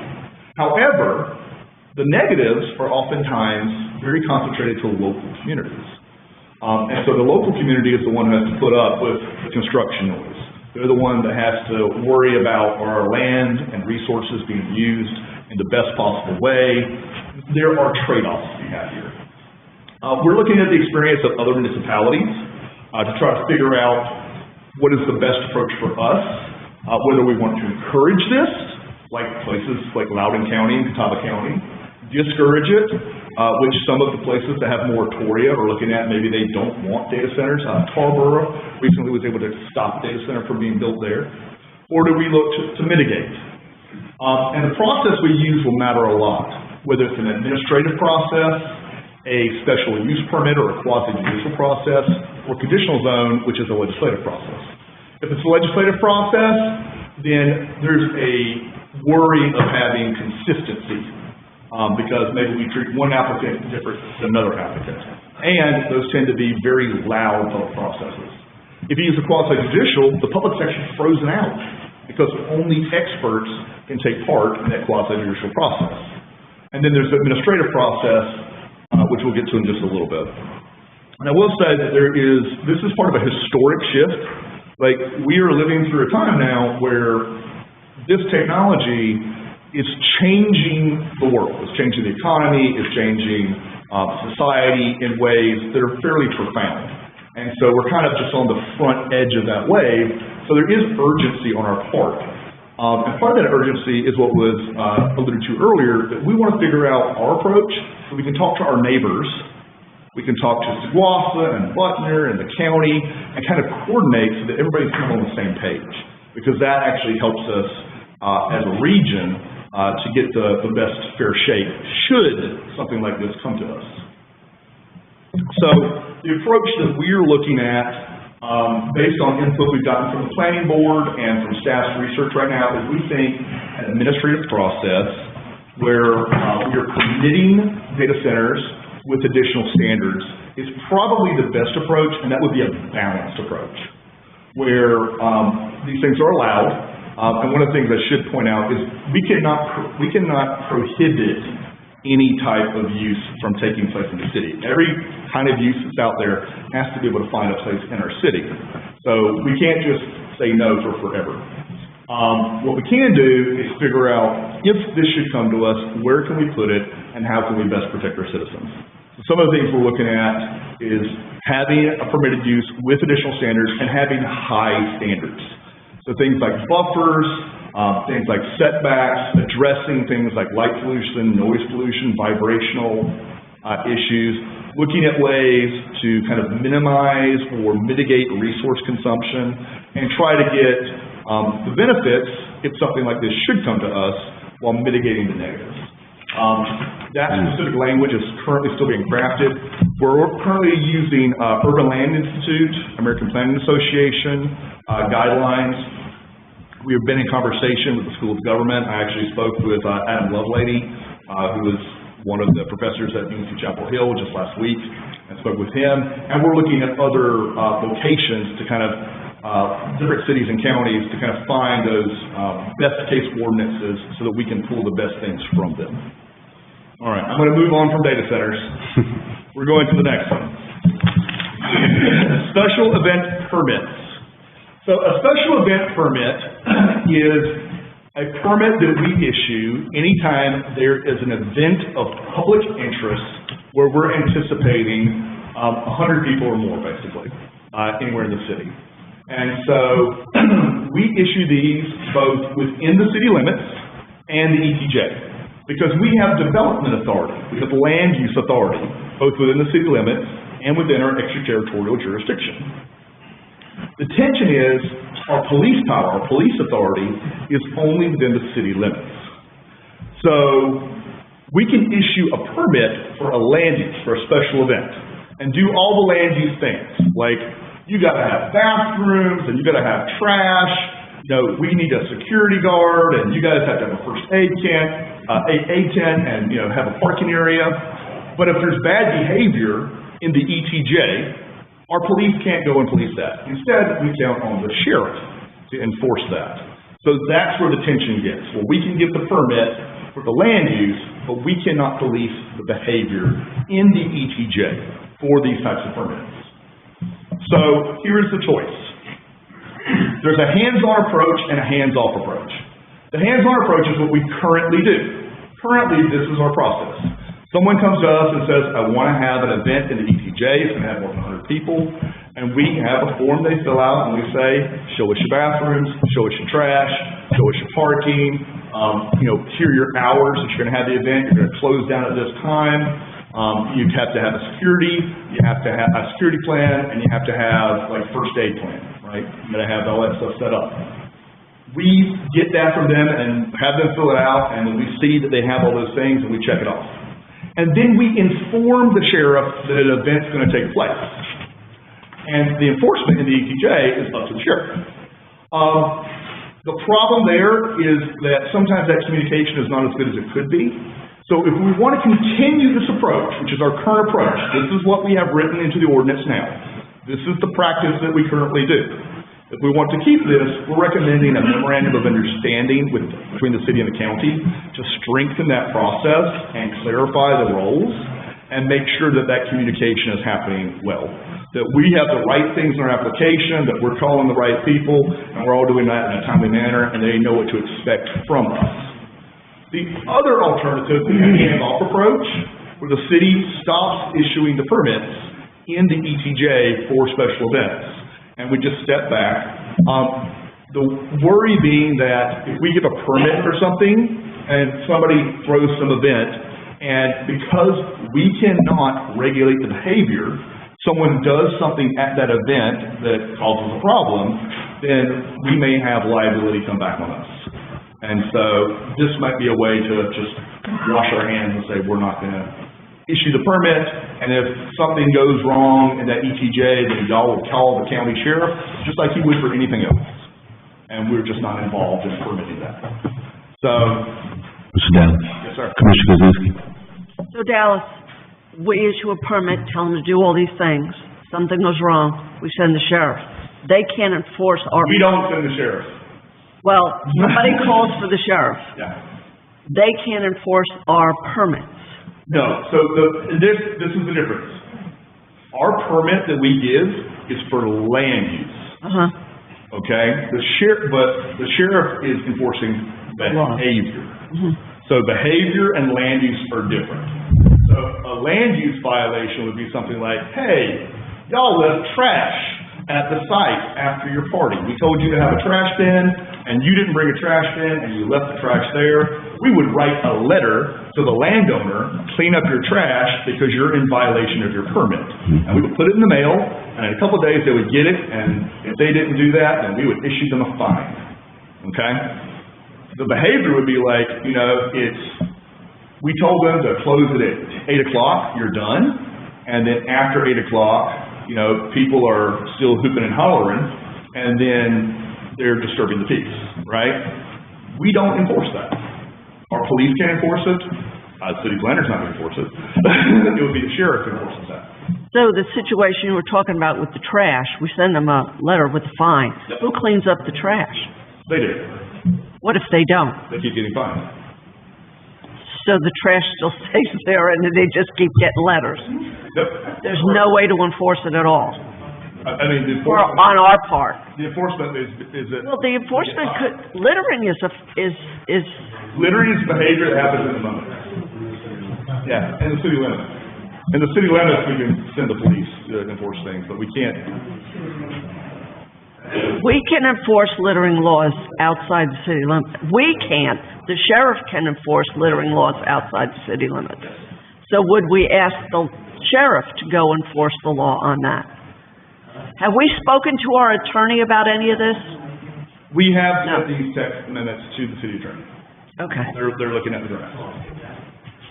Well, being No, involved in the hold on. litter program, that's where I am with this. I'm like, who cleans it up? That's all I care about. Who's gonna clean up the mess? But the sheriff does have the right, he has the ability to enforce littering laws Yes. outside the city limits and make them clean it up. Yes. Commissioner Lance? Yes, sir. Thank you, Mr. Mayor. So Dallas, we actually had, I think you may remember, we had this exact thing happen in late November, or early November of 2025. It was outside the city, in the ETJ. It was right after Antoine and I got elected, and the guy who was bothered by the noise called. I got him connected with Mike Turner, and I think the police chief, to address it. So I think this is that exact same scenario. My inclination, and we're not taking any action on this tonight, are we? Use information on. Okay, gotcha. So my inclination, I am leaning towards the hands-on approach, and I think it gives us an opportunity. I think that last bullet there, or the third bullet there, to strengthen our approach with the county, with some MOU language or something along those lines, because I just personally don't feel comfortable abdicating all of our authority in the ETJ, and I think that is a slippery slope. All right. Commissioner Gleason? Commissioner Gleason had one down. What the mayor just said, but the bottom line is, could this not be likely mayor? How many mayors do we have? I'm sorry. Old habit. Could this be, again, if we want to actually be able to enforce and do it, couldn't we use some kind of a thing to try to get these people that own this property to annex to the city? And if they annex to the city, they want to do it, and they want to annex to the city, then all of this kind of stuff could be worked out before the annexation, so that, yeah, both sides are, and we would get the tax dollars from this. So state law no longer allows involuntary annexation. No, I'm talking about. It has to be voluntary. I mean, we could have that conversation with them. If they wanted to be annexed to the city, we can have that conversation with them. But we have not contacted any specific property owner. This is a tension that's existed in the code for a while, and was not created by us. This is because of state law. The state law is like, we're going to give you ETJ, we're going to give you development authority, we're not going to give you police power. And that was what the state General Assembly did years and years ago. And so this is a tension that was created when that state law was passed. This would not void our other development authority. Just to address your comment, Mr. Moss. It would basically be striking out one tiny specific part of our development authority. We have what we issue are called temporary use permits. So like, for example, somebody wants to sell Christmas trees on a Christmas tree lot, that's temporary use. A special event is a very specific temporary use, like our temporary use chart has, I think, like 13 different temporary uses, and it's one of those. So it would just be a line through that one, and again, only within the ETJ, not within the city limits. That would be the hands-off approach. But again, the hands-on, we don't have to change anything. We just need to, write a letter, to the county and have a phone call with the sheriff and get that sorted out. And, that would be that. All right, I'm going to move on. Legislative updates and overview. So our last major legislative updates from 2021, we have done a few minor ones since then. Most of the 2022 and 2023 legal changes have been captured, but we did find just a few spaces in 2022 and 2023 state legislative updates where there are a couple holes we need to fill. Most of it is from 2024 and 2025. Some of the changes are broad, and they have sizable impacts. I'm thinking specifically of downzoning. But most of these are small changes that will only going to matter in edge scenarios. The big thing is they're mandatory. We have no choice. Oftentimes, we don't even have a choice of the language. For a number of these, I go to the general statute, and it's literally just cut and paste verbatim, because that's what's required by law. So this is our consideration list. So things that we're looking at, making the updates to come into compliance. And it's a grab bag. Everything from the appeals process for subdivisions, there's clarification language there, private driveway design standards, to bona fide farms being exempt from stormwater utility fees. And it continues, there's another page. Downzoning is probably the big one. That one is currently in litigation throughout the state, and we may see yet more action on that going forward. All the way down to nutrient rules for the Falls Lake being refined. So just a ton of stuff there. And I can go into this in more detail if you like, but it's all stuff we got to do anyway. Recommendation, none at this time. This is an information item only. Our next steps, we're going to the planning board for a public meeting on May 14th. We'll notice a public hearing, and with your approval, we would like to set a public hearing for June 16th to bring these back to you for hopefully for adoption. The last thing I'll say is we did want to take your temperature, and I got some of it already, on which way you would like to go with the special event permits, whether the board is leaning toward or thinking about they want a more hands-on approach, or if you're leaning toward a more hands-off approach, just so we can prepare the proper documents for you, and have that information as we're going forward. Because we really do need your input on which way, whether way you think you would like to go. All right. We'll start with that, if that's okay. Then, somebody hit the button. Whichever way you want to go. All right. And I have included, take your questions. Cool. Commissioner White? If we can't enforce it, I would rather the county have to deal with the whole situation. Okay. Commissioner Kaczynski? I agree with that too. If it's out of our jurisdiction legally, then let them do the whole permits and everything. Commissioner Moss? Yeah, on that part, I don't think it's out of our jurisdiction, because it's in our ETJ, which is in our jurisdiction. It is in our land use jurisdiction. It is out of our police jurisdiction. That's what I wanted to clarify. And that's the tension. That is the problem. Our police can't enforce it. Yeah, I got that. Yeah, that's what I'm talking about. When I say jurisdiction, I meant legal jurisdiction. It is our legal jurisdiction, ETJ. You just said we can't enforce it. We can't enforce behavior. We can't enforce police, but we enforce land use, so it is in our jurisdiction. Oh, okay. I see what you're saying. Yeah. I thought we were talking in opposite sides. No, it's in our jurisdiction for land use, but it's outside of our jurisdiction for legal. I'll give you an example. Yeah. I can make them have porta potties. I cannot prevent them from tipping over porta potties. That's the difference. In the event, I can make them have a porta potty. I can make them provide restroom facilities. I can't stop anybody from tipping over a porta potty. the event that brought this to a head back in November, and I just remembered, it was a Hispanic holiday, Day of the Dead. Yes. That was the event. Right down 15. I can hear the drums in my house. Yeah, it was right down 15. Yeah. Mr. Mayor, I know you need to hear from Mr. Gleason, but I Go got ahead. a couple of questions. Is that okay, Commissioner Gleason? Yeah. Okay. Thank you. So Dallas, I don't want to take you too far back, but I think I'm going to have to take you a little far back. So going back to the tattoo operation, or the tattoo text amendment that we're looking at? Yes, sir. You don't have to bring it back up. I got my notes here. I just want to make sure I'm clear. We have a woman-owned business here on Main Street that is looking to do tattoo or body art operation. Yes. And they're trying to go about it in the proper fashion, as I understand it. There are multiple ways Mm-hmm. they could get permission to do it. Mm-hmm. they could ask for a special use permit, they can go for a conditional zone, or they can do text amendment. But any of those options are valid. They have asked for a text amendment, which would make it usable for them, and also for anybody else. Right.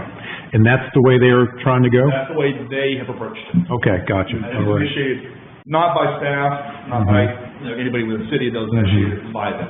Yeah. And the other operation basically is operating in what I refer to as a loophole right at this moment. I know they got a special They have a Special- conditional zone. conditional zoning. So there's Yeah. the three different methods.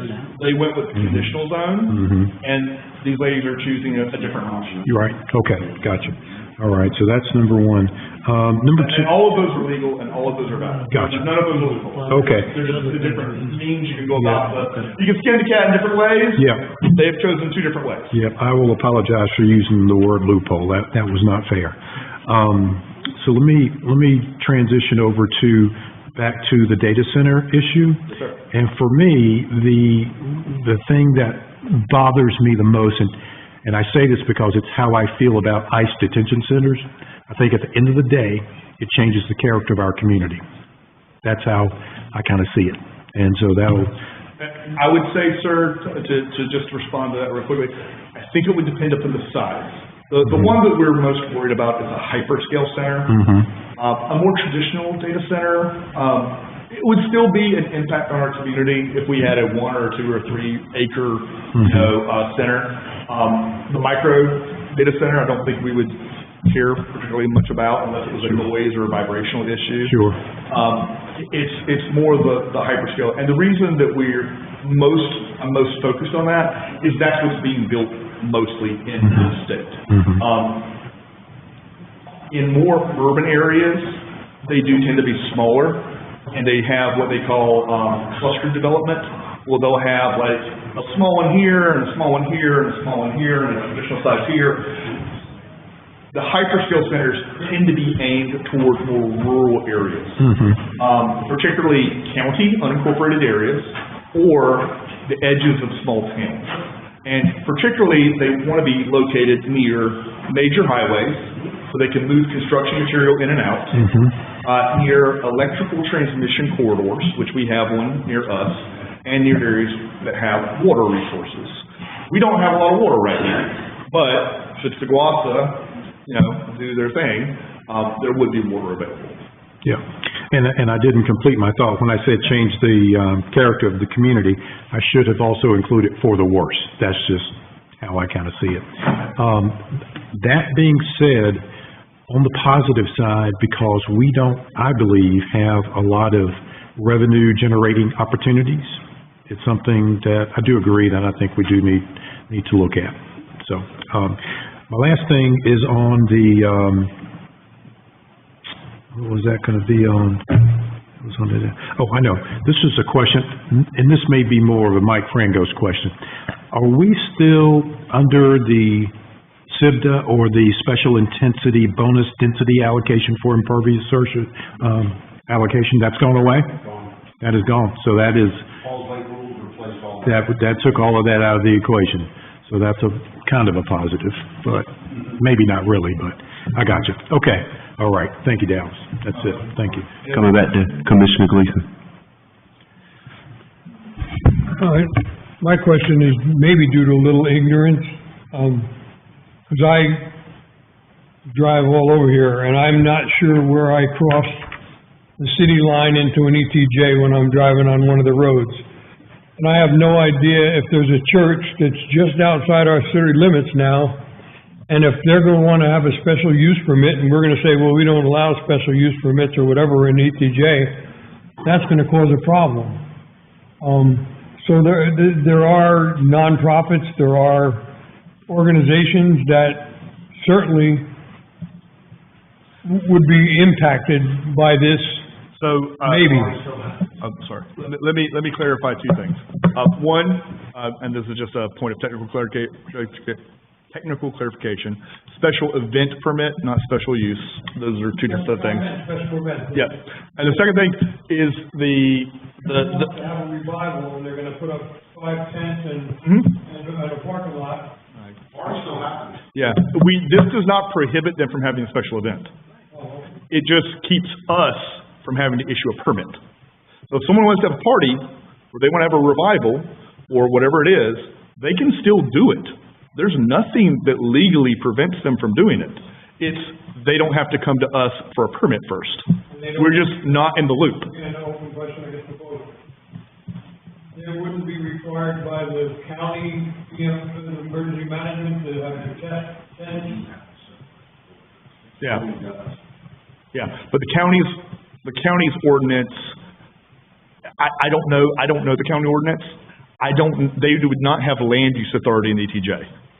So we're the only ones with land use authority in the ETJ. The county doesn't have that. The county has the police power in the ETJ. Now, they may have, as part of their county code, there may be a police ordinance that says, you must come to us for an event permit due to public safety concerns. And so the county absolutely could enforce their ordinance in that case.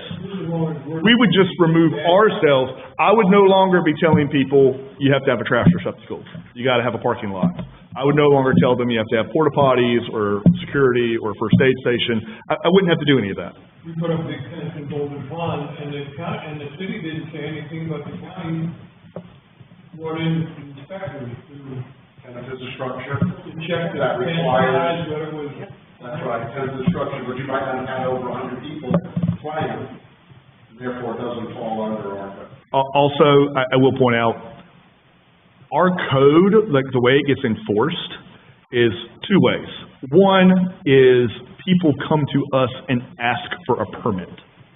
Or the second is our enforcement officer goes out, finds something wrong, brings it to their attention, either through a notice of violation or even just, like, hey, you really need to go get a permit for that.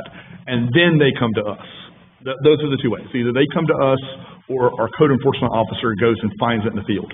If somebody's doing something on a Saturday, our code enforcement officer works Monday through Wednesday till 2 o'clock.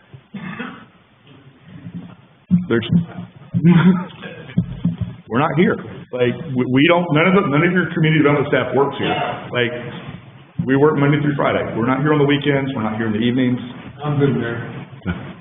Commissioner Kozinski. Thank you. So I mentioned about the events thing. I wanted to weigh in on the tattoo parlor thing.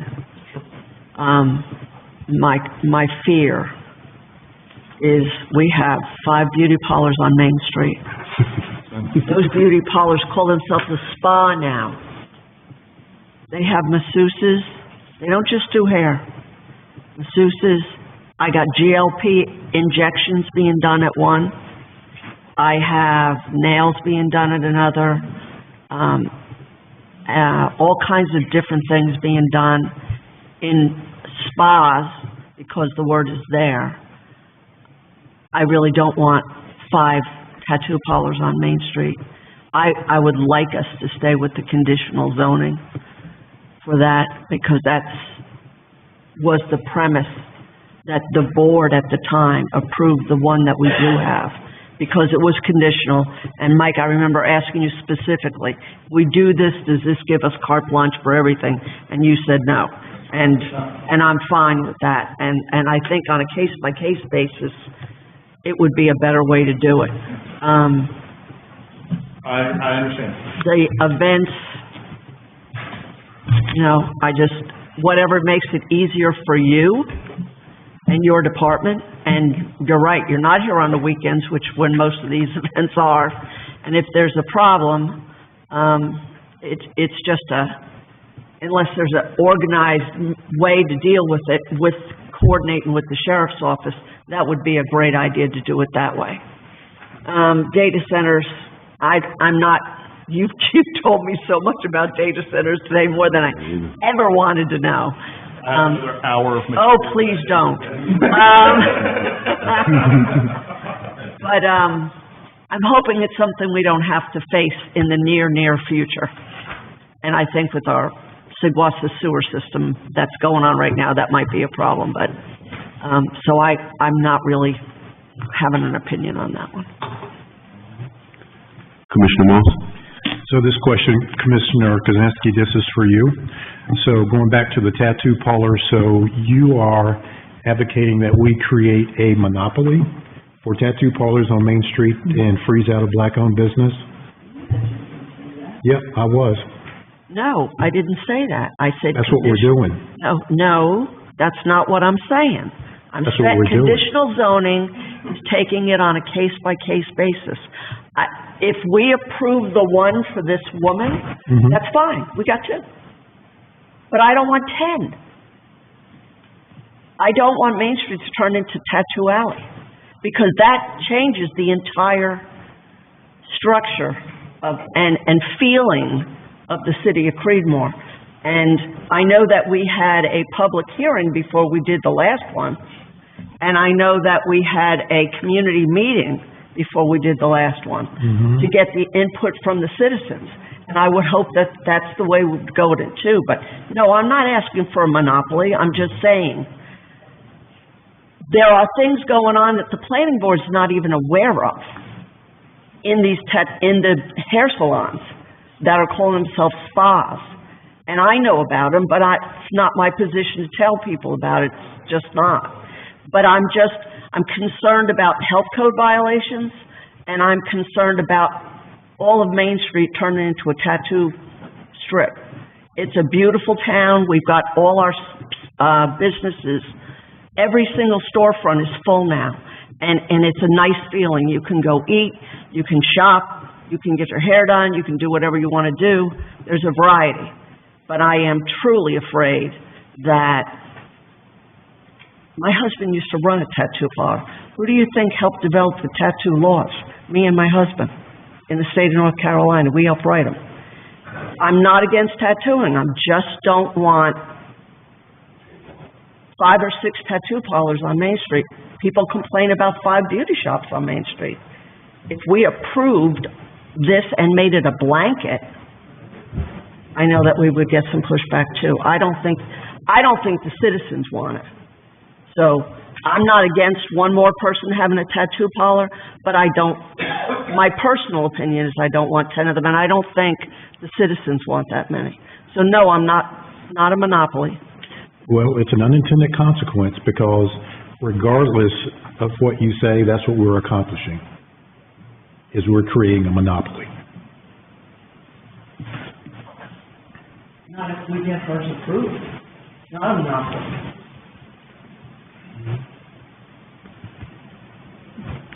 Commissioner Gleason? Nobody else. The only reason that got approved was that building was in a conditional use.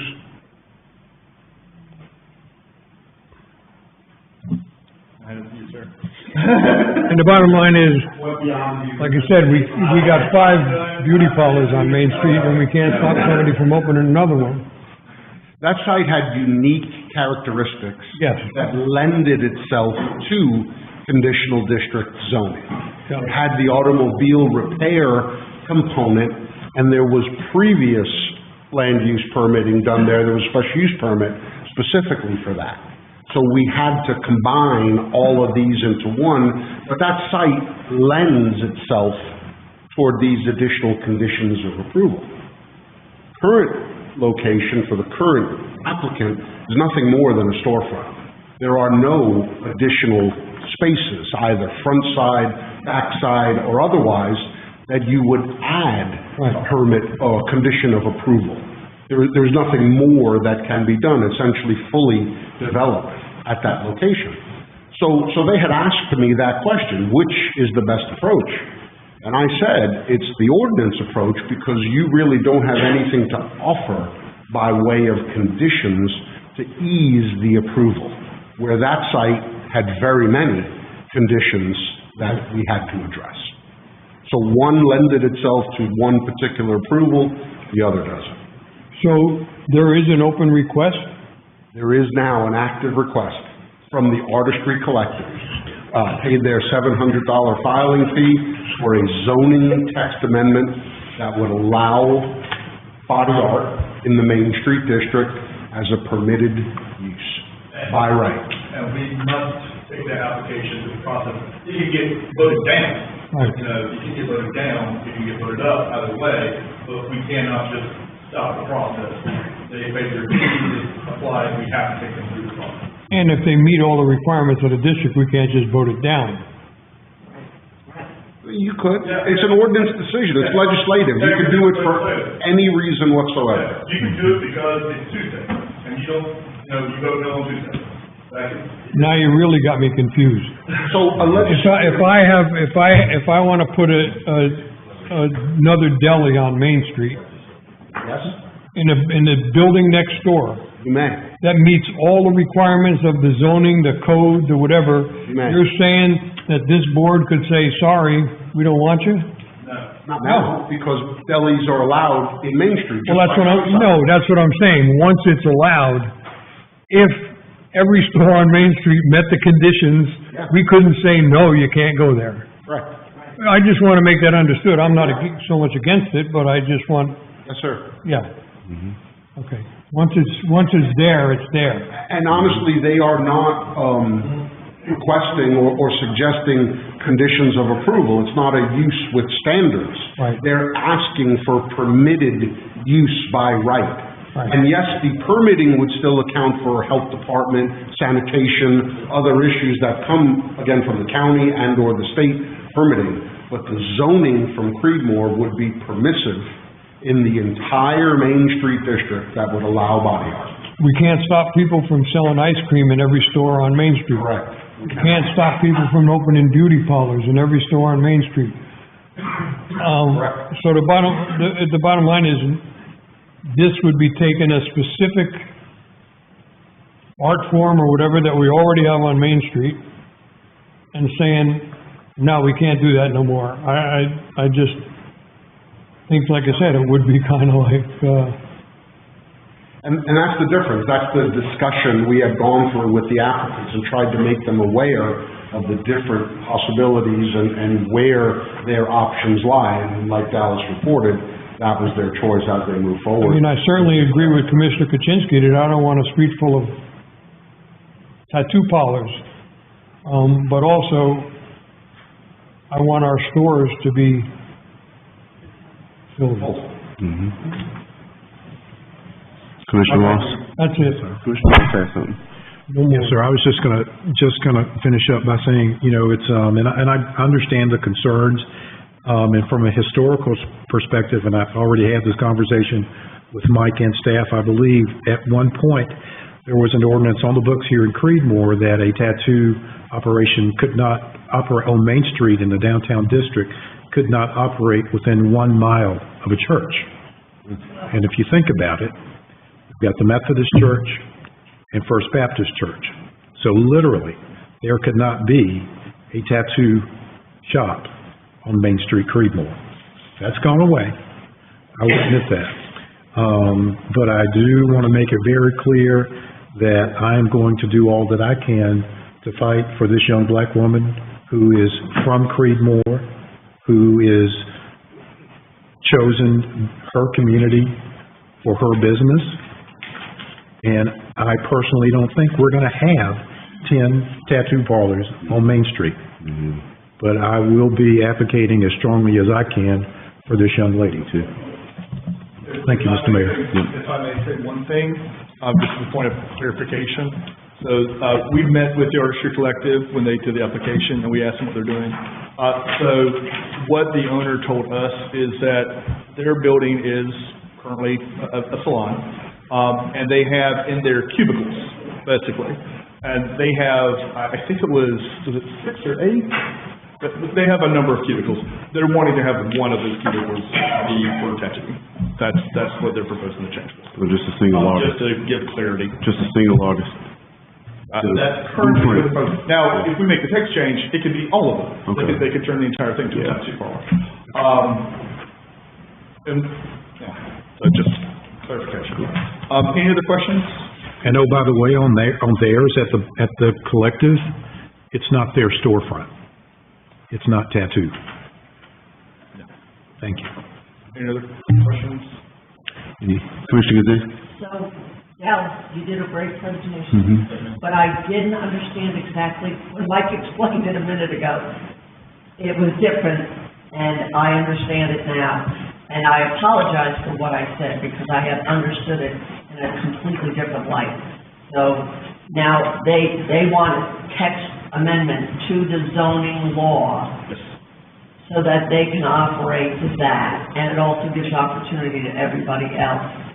And that's not what I understood. I thought it was we could leave it as conditional or do this text amendment, and Dallas, you did a great presentation, but somehow I got lost, and it went... Mike's been doing it longer than me, he's better than at it than I am. It wouldn't affect Main Street's operation at all, right? Their rights are retained. Yes. Nothing would be lost. Right. From their operation, right. But it would give that same right to every other user.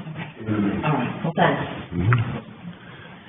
Just giving you a consensus tonight, right, and you're gonna come back to us. Yeah, there's no vote happening tonight. Right now, we're collecting information, really bringing a lot of information right now. Cool.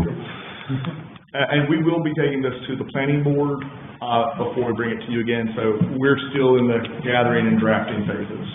All right. Thank you, Dallas. All right. 11B, Creedmoor litter campaign update. Commissioner Gazinski. Okay, so the litter campaign is off and running. We've got the schools involved in this, and they've decorated garbage cans and made it really pretty. The litter group has voted and chosen this sign to stop littering. Now, this sign says South Granville High School. This is just an example. There's going to be one on all campuses, from what I understand. And I'm really excited about getting this done, because that QR code that is there will be, the website is to report littering, and we would like to add photos of all our litter events, past and future, to the website, not just the poster that we have for the upcoming one this year. I believe we have lots of pictures from previous ones. So that's what I need to get so that I can send them to the person to upload them, showing that we've had litter campaigns before, that this upcoming one is not the only one we've ever had. There's a non-emergency number set up for calls on litter, but please feel free to call the Creedmoor PD or send pictures of littered areas to the QR code, which will go to a non-emergency number. And I found out that Chief Beal in STEM has picked up bags of trash on the side of the road, taken them back to his office, gone through the bags, and discovered mail in the bag for the person who lost their trash. And he has gratefully returned it to the owner so that they could dispose of it properly. Some of the heavy trash areas will have cameras so that they can possibly catch the people that are littering. Those are at our cost. If we have an area that we know that's got a lot of litter in it, I would like to thank all the schools and the students that participated in the trash can decorating contest. And I want to give a shout out to the Tar River Elementary School, who have a very artistic group of children. And I was invited to the school and to congratulate the students for their work. And the campaign is in cooperation with the DOT. Litter is all of our problems. It is not just one person's problem. And I would like to see the local merchants possibly sponsor an advertisement for litter bags. I'd like to get, if nobody's as old as I am, to remember litter bags in cars. And I'm going to try to see what I can do to get the local merchants to sponsor a litter bag with their logo on it, and possibly at our music festival hand out litter bags for people to use in their cars. If anybody has any ideas or wants to send anything to me with an idea about littering, please do so. We are open to suggestions. This is a project that is in its infancy, and it would be great. And I'm so excited that the students are aware of littering, and it starts with them. and then goes to their home, and then it expands. So, let's not litter. Thank you. All right, city manager's report, Mr. Mike Turner. Mayor Downey and Commissioners, at the March 17, 2026 board meeting, the board directed myself to proceed with negotiations with the county to operate the Creedmoor Police Department Telecommunications Center. The interlocal agreement for law enforcement dispatch services is in the final stages and is currently being reviewed by the county attorney's office. I'm expecting it will be ready to be brought back to this board at your May 19th work session for review. I'm also happy to report the FY 2026 Partif grant request has been successfully submitted to the state by Parks and Rec Director Chastity McCurdy. We have our hopes set high that this will be successful this year, and we can soon get started on the children's playground at the Creedmoor Community Center. Several years ago, the city received a request from an HOA to install traffic calming devices, which are speed bumps or speed humps, to slow speeders down. The problem got better following the police department's traffic evaluation, increased patrols, and speed clocking devices. In anticipation of a similar speeding concern, the Paddington Homeowners Association has requested speed humps ahead of Brames Crossing opening, which has interconnecting streets. Realizing the need for a traffic calming policy to establish guidelines and criteria, Chief Wheelis and other staff are drafting a policy which is almost complete and will be forthcoming probably at the same May 19th board meeting for your review and comment. On April 30th, Granville County Veterans Affairs Officer A.J. Spees retired. Former Air Force veteran Melissa Purick has been selected as the new County Veteran Service Office effective May 1st. Ms. Purick oversees assistance for local veterans and their families with state and federal benefits, operating out of the Oxford office with a satellite location in Creedmoor. The Creedmoor office serves the southern end of Granville County and is open from 8:30 a.m. until 5 p.m. on Wednesdays. For appointments, city or county residents can call 919-693-1484 for appointments. And I will invite Ms. Purick to a future board meeting so everyone can meet her on this end of the county. Anyway, Mayor Downey, that concludes my comments unless the board has questions. Any questions, board? I've got one. Commissioner Moss? Okay. And this is not for an answer right at this second, Mike, but I was perusing the Parks and Rec website, and it appears that we are seeking fitness instructors. I wanted to know if that means we don't have any, or what the, kind of where we are with that. If you could check into that for us. Well, I do know there's a shortfall. I do know they've had a lot of cancellations because enrollment's down, and if we can't get but several, then we can't afford to pay the instructor. So some of those instructors have left us, but we're looking for others. Okay. Chastity gave me an update just yesterday on that. Okay. Yeah, I just wanted to, I have this conversation with you all the time, just wanted to follow proper protocol. I didn't want to reach out to her directly because I'm not supposed to do that. So that's why I'm asking you. Okay. Thank you, sir. All right. Seguasa report, Commissioner Gazinski. Thank you. Seguasa meeting was held on April 14th, and at that meeting, we discussed the proposed budget for the upcoming year. It hasn't been voted on yet.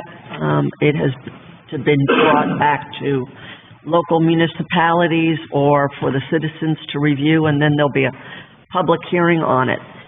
We talked about PFAS pilot project number 1 and pilot project number 2, and the cost of the PFAS system is not in this budget because it's not for this year. It'll come out in the next year.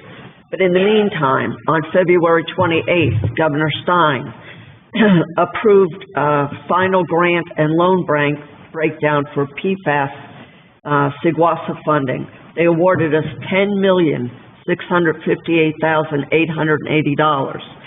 $6,658,000 is in grant funding, which has principal forgiveness, and $4 million is in a low-interest payable loan. Right now, the cost of this project is $26 million, so this $10 million will greatly help. We did have a citizen who came to a couple of our finance committee meetings and said she understands that rates are going to have to go up to get PFAS done. But with a $10 million addition or subtraction from the $26 million, it won't be so great. And maybe we will get more grant funding from other sources. We are trying through our engineers. That's all I got. Thanks, Commissioner Kaczynski. Commissioner report. Commissioner Way? I've met with a couple of neighbors. It's an issue that's come up before, to reduce the speed limit on where it turns into north side, I guess from Elm Street, just past the Davenport neighborhood. Oh, okay. They would like to, discuss with the DOT if they could move the speed limit sign to the other side of the neighborhood. As you come down on to where it turns into north side, the speed limit picks back up and away from the city limit, the normal city speed limits. So they would like it reduced until the other side of our development and neighborhood. I attended a meeting with Commissioner Gleason, and he's going to talk about that in his commissioner report. He asked to address that this evening. That's all I had. Thank you, Mr. Way. Commissioner Kaczynski? So I attended the Seguasa meeting. I attended a event at Tar River Elementary School. I am now attending City Vision today, tomorrow, and Thursday, and proud to be a part of representing the city at these events. North Carolina General Statute 160A-64 is a title about compensation of mayor and council, and I'm going to read it. The council may fix its own compensation and the compensation of the mayor and any other elected officers of the city by adoption of an annual budget ordinance. But the salary of an elected officer, other than a member of the council, may not be reduced during the then current term of office unless he agrees thereto. Therefore, Mr. Downey, since the Board of Commissioners has relieved you of 90% of your duties and presiding over 2 meetings a month, would you agree that you should not only receive a portion of your annual salary of $10,000 a year for the remainder of your term? That's a question. No, because I plan on doing other things around the city, but not using the city's name to bring unity to the city, and I'm going to continue to do work. So you feel that you are entitled to accept tax dollars for doing nothing except presiding over 2 meetings a month? The same way you feel entitled to take $45,000 of tax dollars to try to remove me without asking the citizens. It's the same thing. Not me. The whole the board. board. It's unanimous. That's my question. That concludes your report. Commissioner Moss? Thank you, sir. I'm not going to talk about the North Falls Lake area, because Commissioner Gleason's got that one, I think. I did want to mention this one thing, and thank Commissioner Kaczynski for reaching out to the Division 5 District Traffic Engineer, and I think the board's got this, but I did want to read it for the public here tonight. This is regarding the four-way stop down at Hillsborough and Highway 15, because I think this is important information for the community. So prior to the AWS installation, this intersection was a high-priority safety concern due to a significant history of correctable crashes. I won't read the historical data, but in response to community inquiries, a signal warrant analysis was completed. During the intersection meets the following criteria for a permanent traffic signal as defined by the Manual of Uniform Traffic Control Devices. So, and then the last important part of that, the department is currently working to secure funding for the permanent signal. NCDOT will continue to utilize the AWS to manage current safety risk until the signal is funded and installation is planned. If the city's priority is to prioritize US 15 through traffic over intersection access, we can discuss terminating the side street connections. However, NCDOT will not approve the removal of the AWS under the existing intersection design. So I guess, it's good news that they are definitely working on it for us. We'd like to, thank everybody. I think Commissioner May's here. I think he may have had some interaction in that as well. And Commissioner Kuczynski for continuing to push this forward. So, thank you. That's it for me, sir. Commissioner Gleason?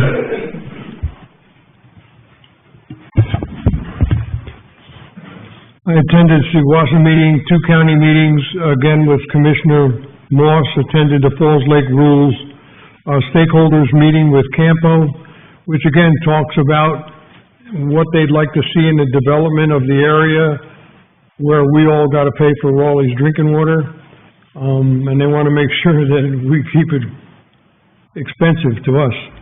But again, Campo is working with us and they are interested in helping us.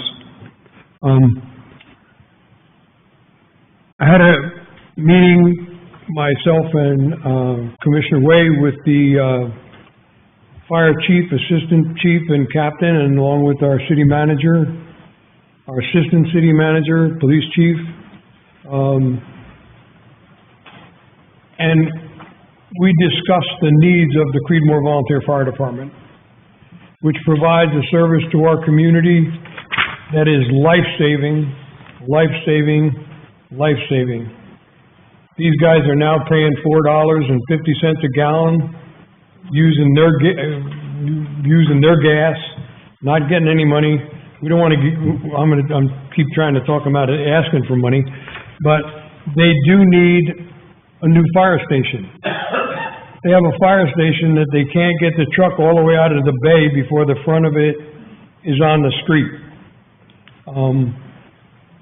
The facility is dated by, I think it was built in the early 1980s.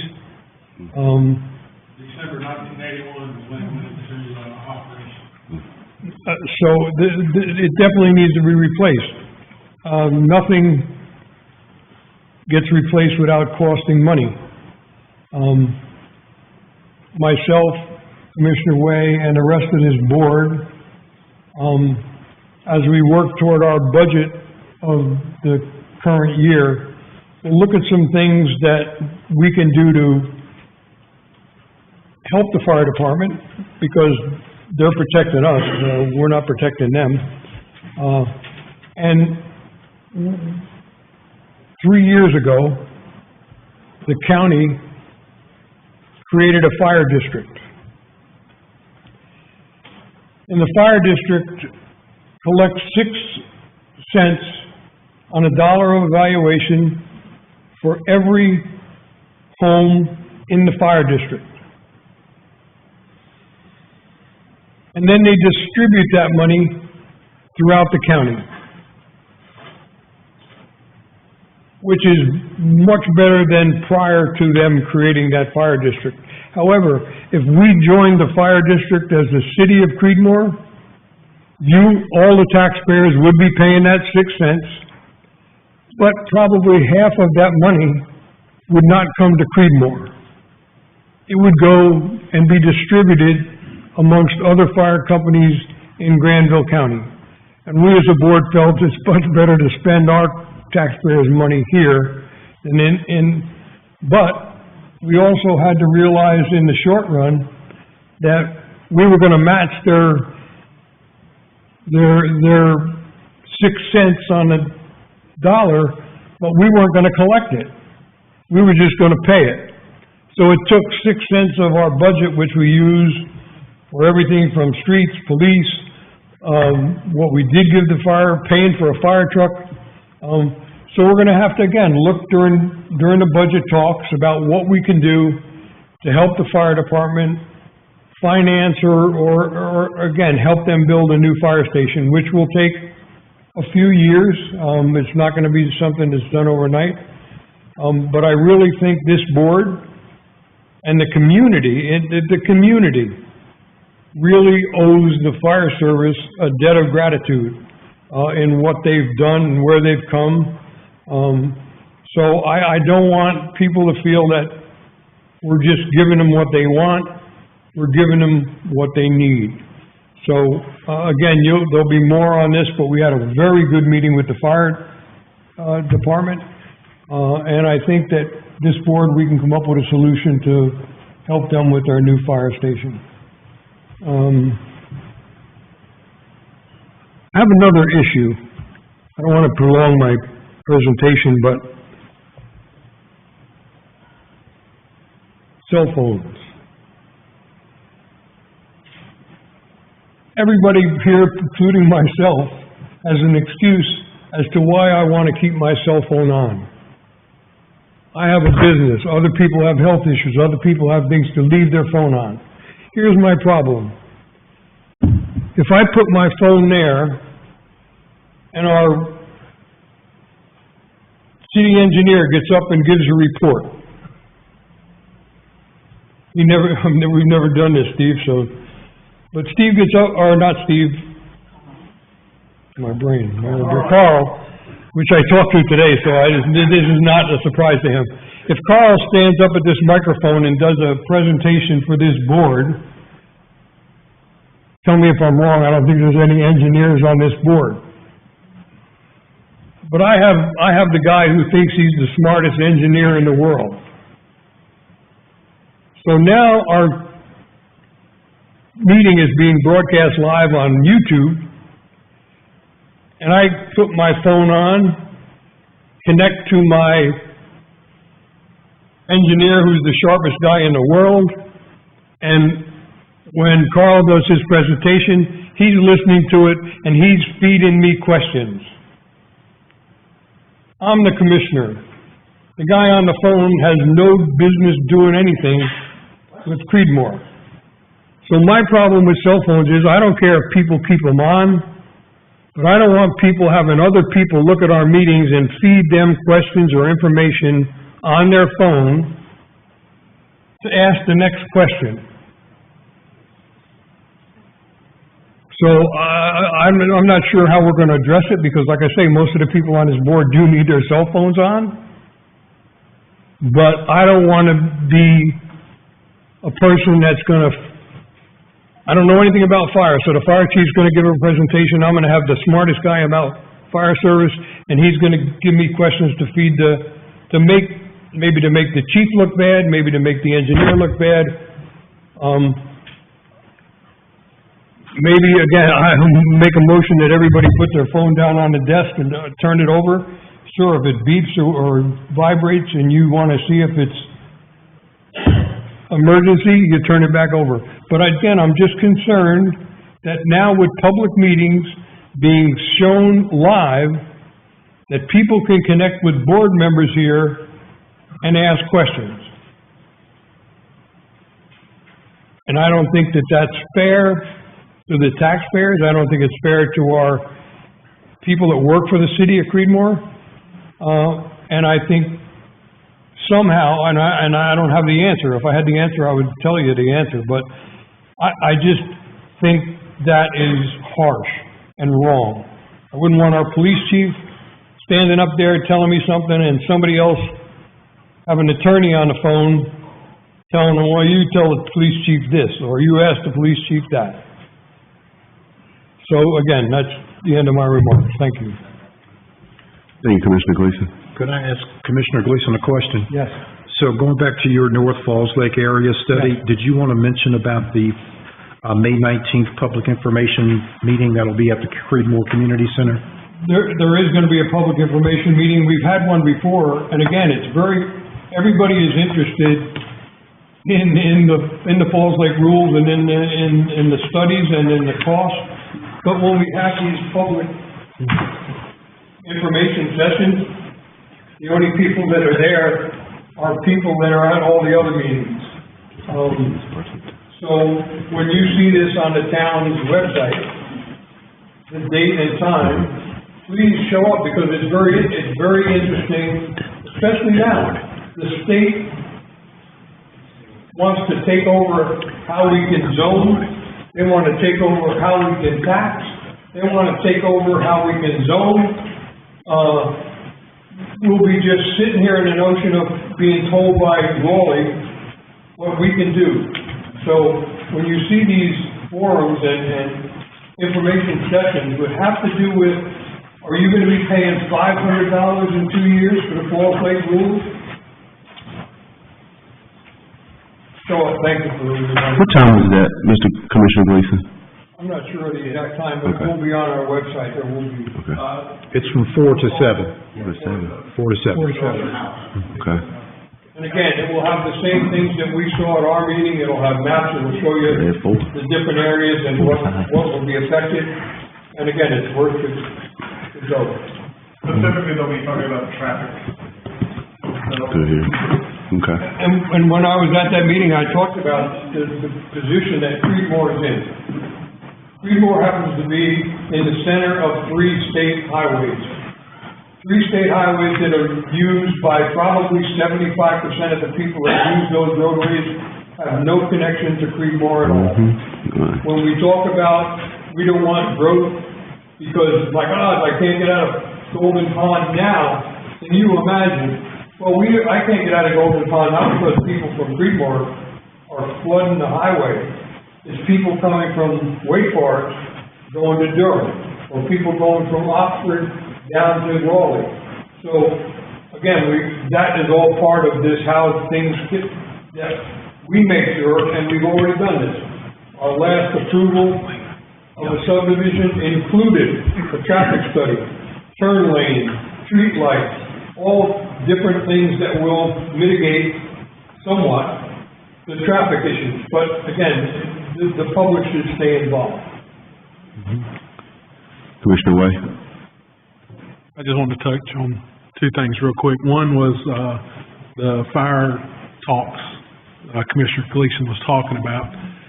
The biggest change with a new fire station is making it where it'll be 24/7 operation. We have several members of the fire department, young men who have recently got their certifications, and they would love to stay at the fire station overnight to offer the services. And we just don't have anywhere for them to sleep now. And this community is growing, and we want to be able to offer that 24/7 staffed station coverage by volunteers that still want to do this in the community. And if we're able to help them get the funding and things needed to renovate and build onto the fire station and make it what it needs to be, then we're setting ourselves up for when that time comes where we will require paid staff when the volunteers are no longer there for us. And I think that's just something long-term planning if we go ahead and get on. And the second thing is, Steve, Steve, you didn't get a chance to talk about that, did you? No, sir. So, our Public Works Department on May 21st, which is Thursday, according to the paper here, they're gonna have a Public Works open house from 11 to 2. It's family friendly at their Gray Street facility.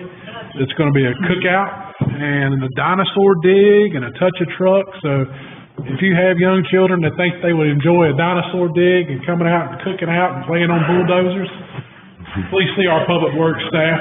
Mr. Steve, you want to touch on anything else? No, you get it. You get it? Okay. All right. Cool. All right. I guess it's the mayor's report. I don't know, it's kind of weird, taking a lot of time to reflect and taking a lot of time to take care of my personal issues, to become stronger, become a more vital piece of the community. Because of my struggles, somebody else doesn't have to struggle. So I'm trying to reinvent myself and do the right thing and currently awaiting the day that I can represent this community as being a signal of strength and not giving up and staying to your principles and allowing God to manifest and work. Because, I mean, you look at it and you look at Paul and Saul. Saul used to kill Christians, and right there at the road to Damascus, God turned him around 180, told him to walk another way, you're gonna bring people to me. So that's what I'm reflecting on, taking personal time to take care of myself and keep trudging. All right? There's a motion to adjourn? Motion to adjourn. It's been a motion to adjourn. All approved say aye. Aye. All opposed? Motion carries. Hey, man. I didn't know what to say. That's what I was about to say. The church said, Oh, long.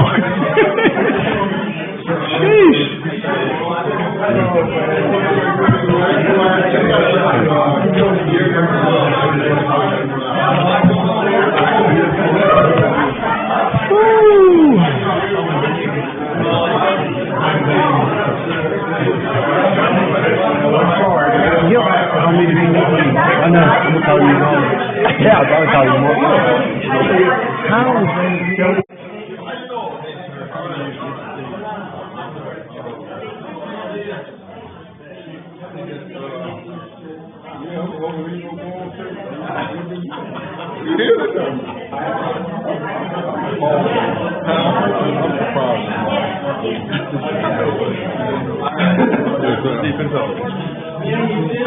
Defense.